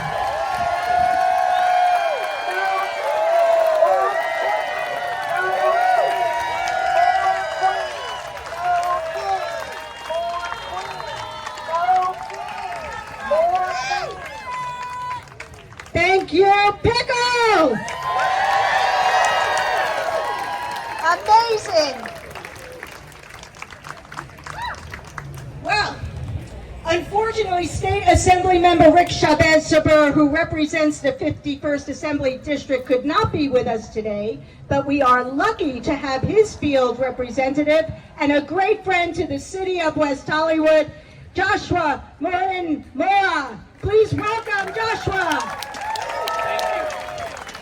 Thank you so much. Thank you. My name is Joshua Marin-Mora, and I'm here on behalf of Assemblymember Rick Zbur, who represents West Hollywood in the Capitol in Sacramento. And I have a message. Today, we are at a crossroads. As ICE arrests hardworking immigrants, as Senator Alex Padilla is tackled for simply asking a question, as Trump suggests he might arrest California's governor, or when David Huerta, the leader of a union of 700,000 SEIU workers, is thrown in jail for peacefully protesting against ICE, what kind of nation are we? As the U.S. Senate considers legislation that would gut Medi-Cal to pay for bigger tax breaks for billionaires, as Trump's allies in Congress say we don't have enough money to fund CalFresh to give food to hungry children, flip the house! But we have money for his military parade.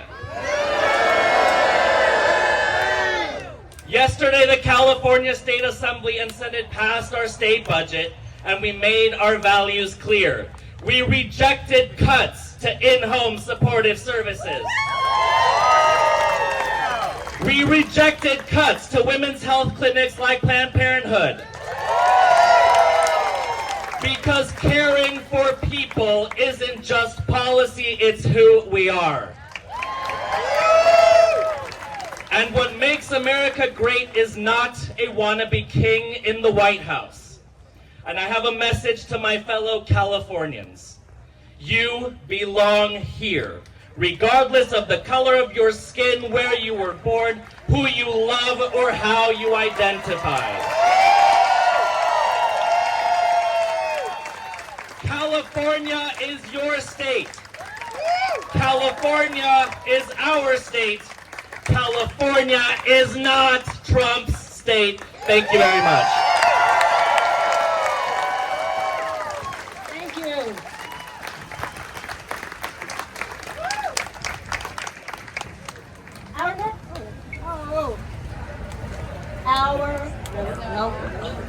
Getting there. Hello, hello. All right. Hello, West Hollywood. Our next speaker is the Chief Legal Officer and Eden Rushing Chair for Lambda Legal, the oldest and largest national legal organization committed to achieving full recognition of the civil rights of LGBTQ+ people and people living with HIV. Since joining Lambda Legal staff in 1996, Jennifer Pizer has been a leading voice for ending marriage discrimination against lesbian and gay couples, for stopping anti-LGBT discrimination in employment, healthcare, and education, and against the misuse of religion to discriminate. Jenny has received many professional achievement and community service awards, including being named among California's top women litigators 7 times. Not once, not twice, 7 times. Jenny has also served as an adjunct professor of law at USC School of Law, Loyola Law School, and Whittier Law School. Please give a warm welcome to Jenny Pizer.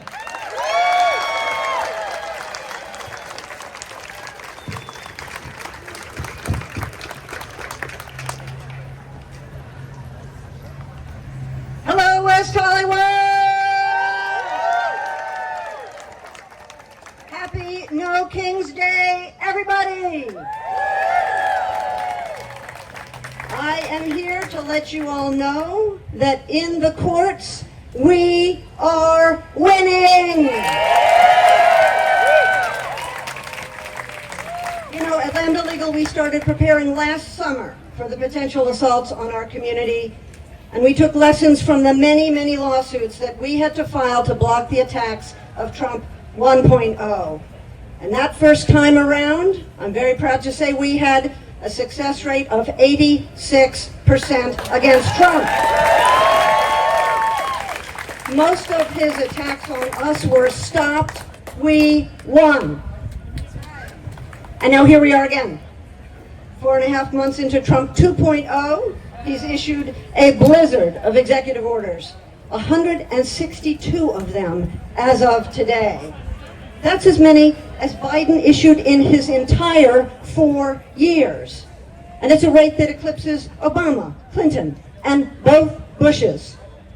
And Trump's own first term, he is obviously off the rails. But at a rate that eclipses anything we've seen before, this fire hose of executive orders is being met by a rising march of lawyers and lawsuits. Nearly 300 cases so far. And according to the New York Times, courts have issued at least 187 rulings blocking, or at least partially pausing, Trump's actions. And that's because so much of what he's doing is blatantly unconstitutional. It is illegal action, folks. Illegal. And I have some good news to share about our cases against Trump's new actions against our community. But first, I want to join the voices that have been raised here today, calling out the outrageous and utterly lawless ICE raids in our city and across the country. And to lift up the fact that we LGBTQ+ people are everywhere, in every social group, including in our communities of immigrants.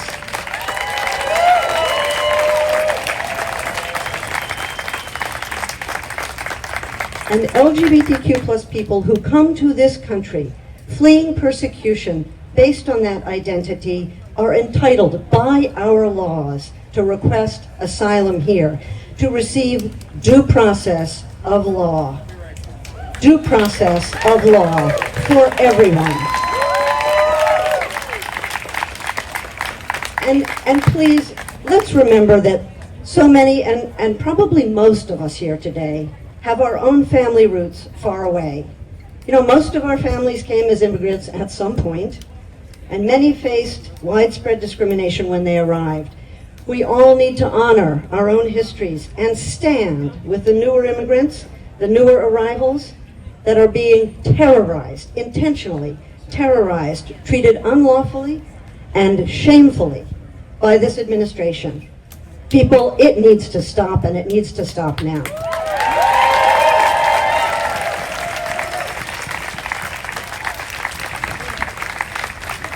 I mean, we all know that so much of what this administration is doing is unlawful, is illegal, but the good news is that teams of lawyers coast to coast have been stepping up.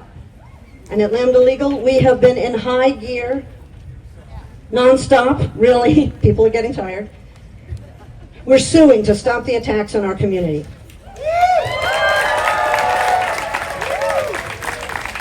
And I am happy to say that on March 4th, we won a nationwide court order to protect doctors and medical institutions who provide essential care for transgender young people.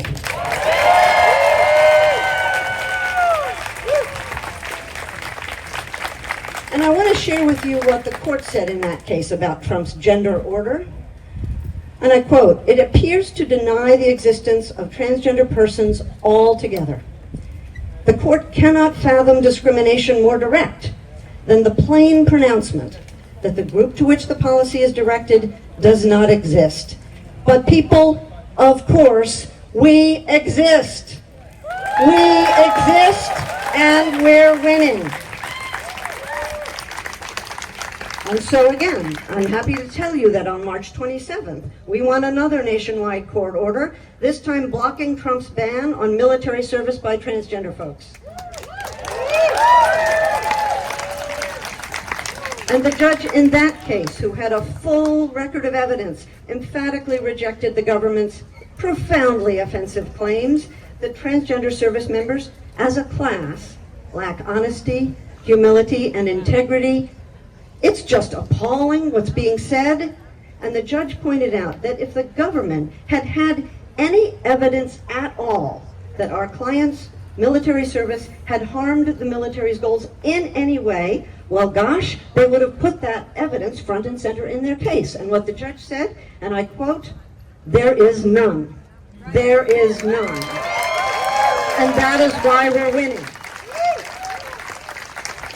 And here's the third one I want to share. From just this past Monday, June 9th, we secured another court order, this one blocking the sudden, cruel, discriminatory, and outrageous shutoffs of funding to community organizations, including our own LA LGBT Center, organizations that provide all sorts of essential services to our community members: food and housing support, medical care, mental health support, a full range of social services that support and keep our people alive.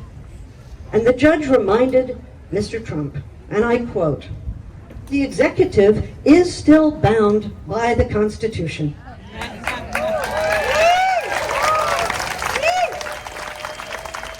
And he cannot weaponize federal funds to single out protected communities, that means us, for disfavored treatment or to suppress ideas that he does not like or that he has deemed to be dangerous. And that is why we're winning.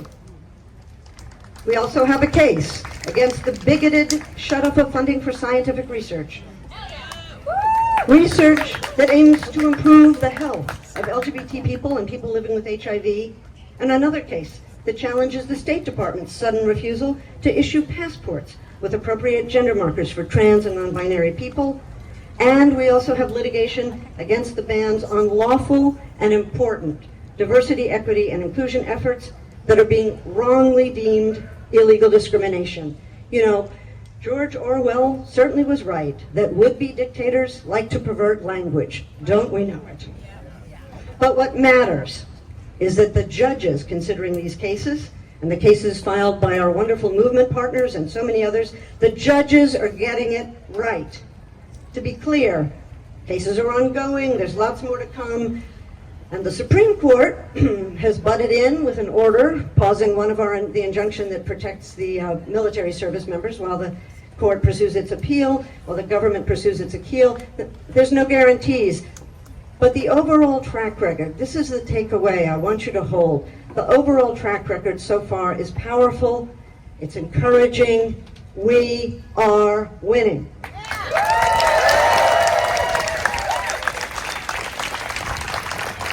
Oh, and one more thing. Trump's attacks on law firms are backfiring. This is delicious. Back in early March, Trump started taking aim at firms with lawyers that have done work for his opponents.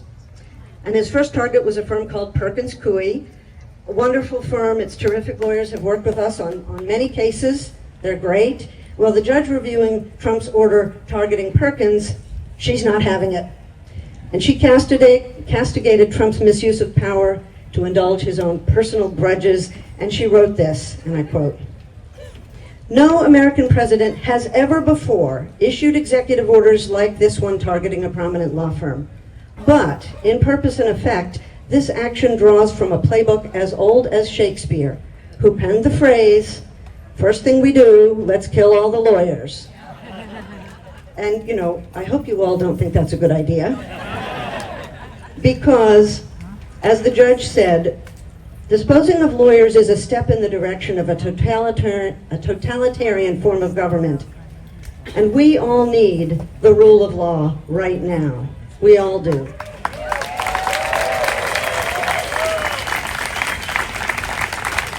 All 4 law firms that are fighting back have met 100% success in court.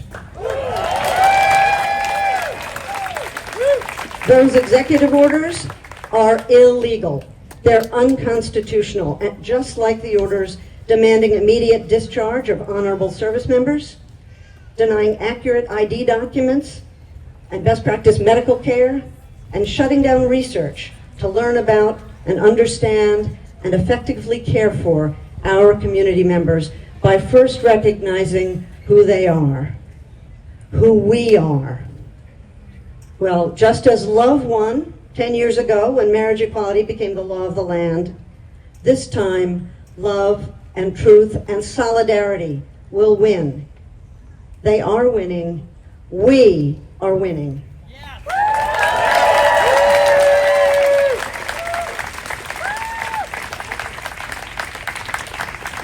But we do need everyone to participate. That's part of why today is so important. Everyone to come out and join in. Remember, judges are people too. Sometimes they need to see that the people, that we, the people, still believe in the Constitution and are together for the rule of law. You know, it can encourage them to see their role clearly and to take pride in doing what the rule of law requires of them. So we all must participate, however we can, and continue to celebrate our pride. All of us, together. And no kings! Thank you.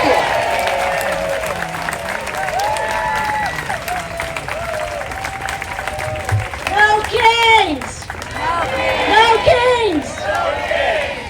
Our next speaker is a First Amendment and civil rights lawyer and a partner at Davis Wright Tremaine LLP. Adam Sieff is on the front lines fighting MAGA Republicans to protect the right to vote in Georgia and to block Trump's illegal executive orders to shut down free speech and punish protest. Adam has been suing Trump since 2017 when his team blocked the first transgender military ban in a case that went all the way to the Supreme Court. Outside his practice, Adam is a lecturer in law at USC, where he teaches courses covering the First Amendment and constitutional law. The Los Angeles County Empowerment Congress named Adam a 40 under 40 emerging civic leader, and Equality California honored him with its Community Leadership Award. Please welcome Adam Sieff.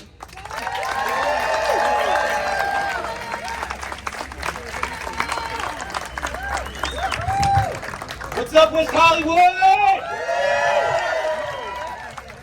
It is so good to be here. I got you. You hear me now? Yes.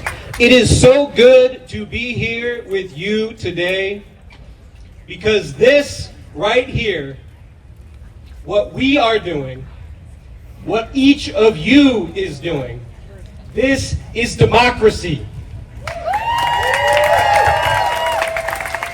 This is the foundation of self-government, of human freedom.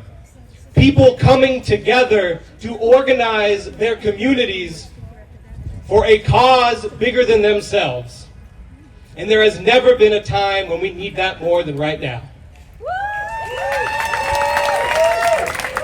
You don't need me to tell you this, but this time is different. I remember 2017. I know you remember 2017.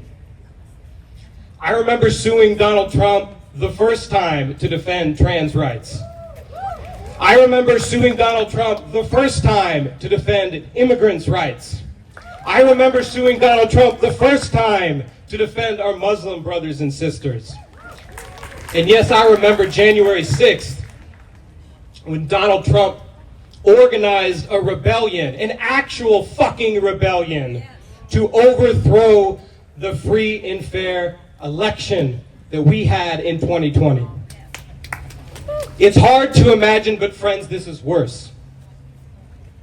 It's worse because this time they're not just coming for our rights, they are coming for our system of government. You see, what makes our constitutional republic different is not the Bill of Rights or the First Amendment that folks like me have the privilege of defending in court. It's our system of separated power. It's a system that, in the words of those who won our independence, prevents the very definition of tyranny. Look around. They've got elections in Russia. They've got a Bill of Rights in Russia. It's better than ours. It protects the right to education, to housing, to health care.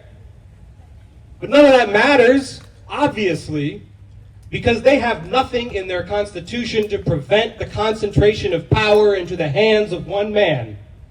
But ours still does. Ours still does, and that's what's at stake. That is what is at stake. It's why the president is defying the courts. It's why the president is ignoring Congress. It's why the president is politicizing federal agencies, including the Department of Justice. It's why the president is intimidating businesses and charities and foundations and law firms. It's why he's extorting the media. It's why he's seizing the National Guard from our governor. It's why he's deploying the Marines to shut down protests.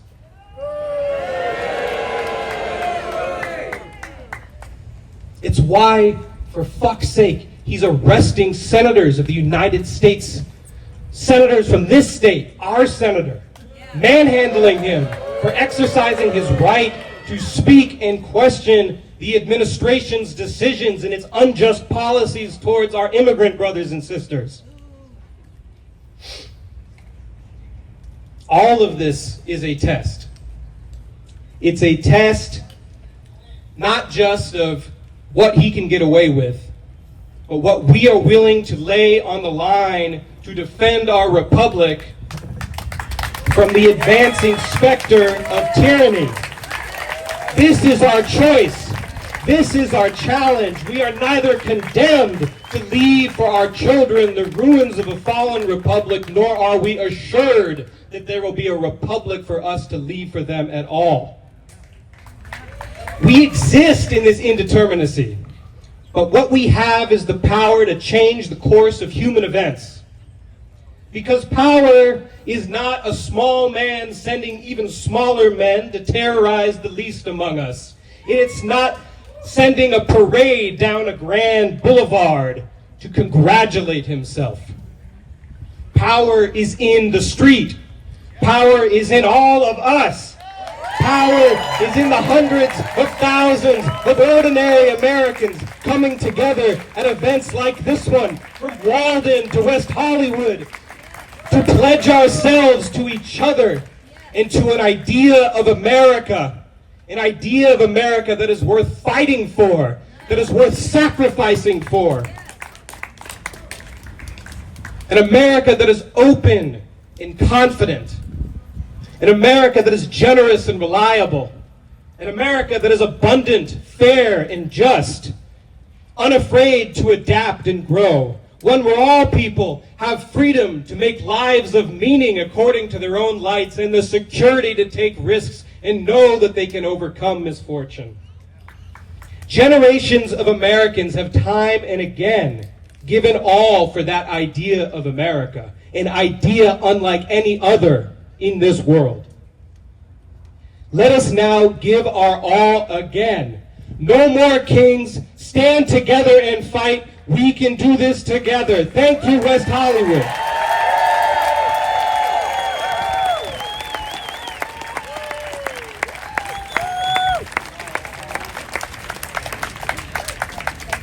Hello, hello. Okay, we have some surprise guests.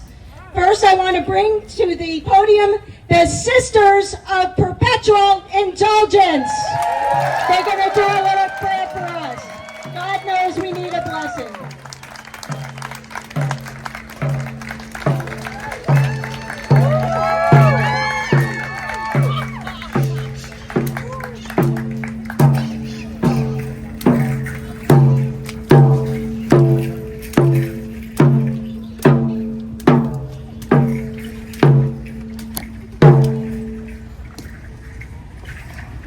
Hello.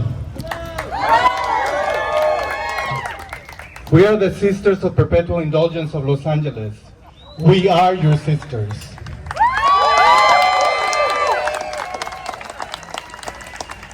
We're gathered here today in peace and in joy. And I think it's very important that we all remember that this is how we express ourselves. We are civilians. We know our rights and we know what we want. We accepted the decisions of an election, and the same way now we have discontent, and we have the right to express our voices however we see.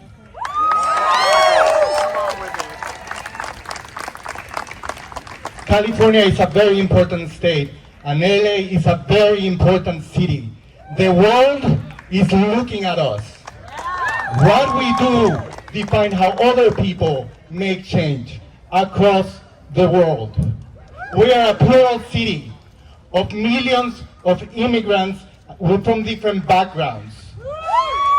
We are strong together. We make each other accountable when we are side by side. We protect our neighbors.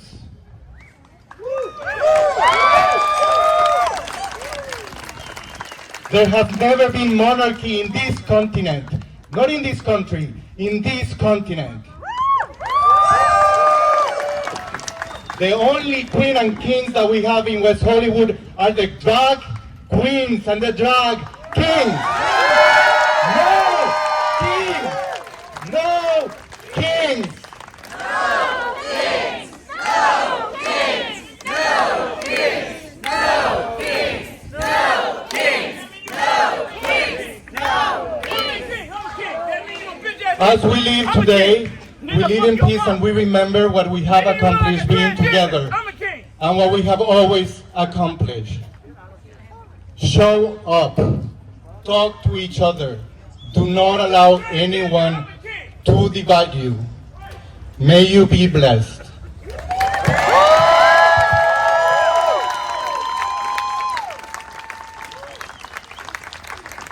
All men, all women, all of us. Nigga, you don't even know why you here. Why you here?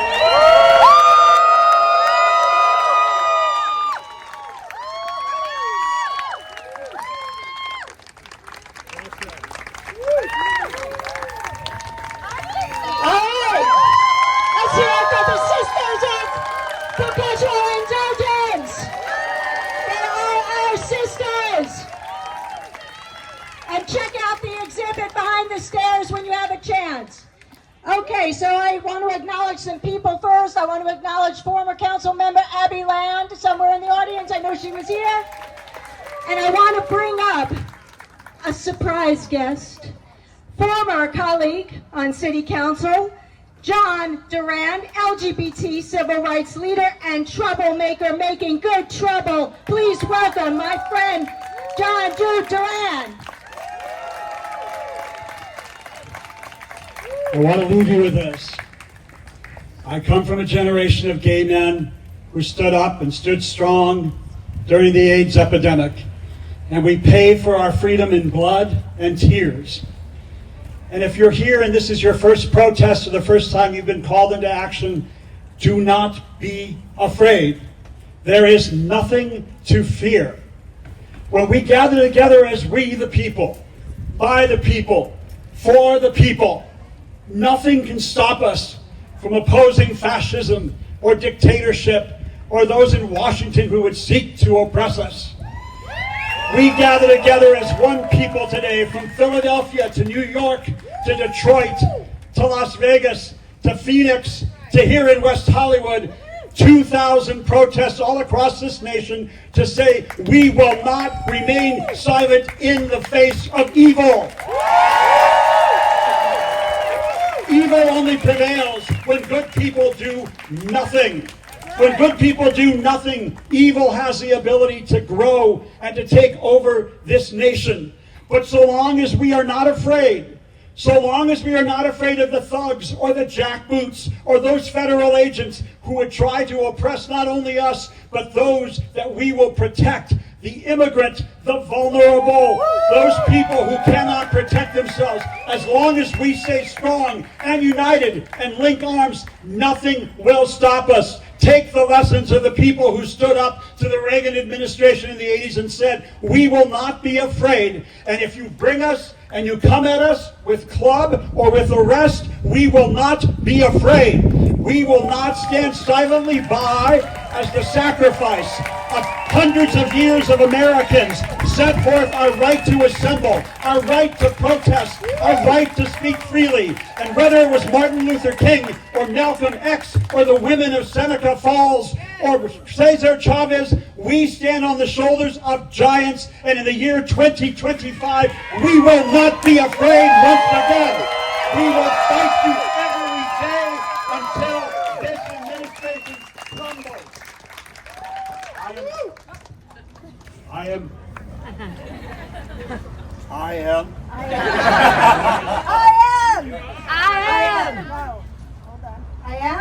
Hello. Hello. I am the final speaker. This is the final message. This is just the beginning. We will be here every month and every year until Donald Trump and his administration are brought before courts of justice and taken away to jail. We will be here. We are strong. God bless you. Protect one another.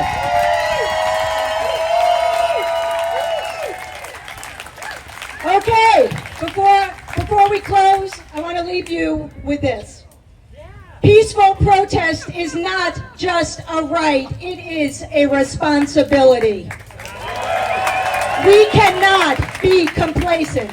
We cannot normalize cruelty. We cannot sit back and wait for someone else to save democracy, because we are the ones we've been waiting for. Silence in the face of injustice is complicity, and today we have chosen to speak out loudly, proudly, together. So let's carry this energy with us to our neighborhoods, our workplaces, our schools, our ballot boxes. Let's remind this country that we are still here, still fighting, and still refusing to bow to a would-be king. Thank you. Thank all of you for standing up, for showing up, and thank you for refusing to give up. No kings! No kings! No kings! No kings! No kings! And the last thing, thank you. The last thing I want to say, and this is sort of just be safe out there. If you are going to march somewhere, please stay on the sidewalks. Don't get in the middle of the street. It's not worth it to get run over, really. We need you. We need you. You are the answer. Be safe. No kings. We're here and we're not going away. Thank you, everyone. Thank you all. Thank you, staff. Thank you, speakers. Thank you, Mayor. Thank you, West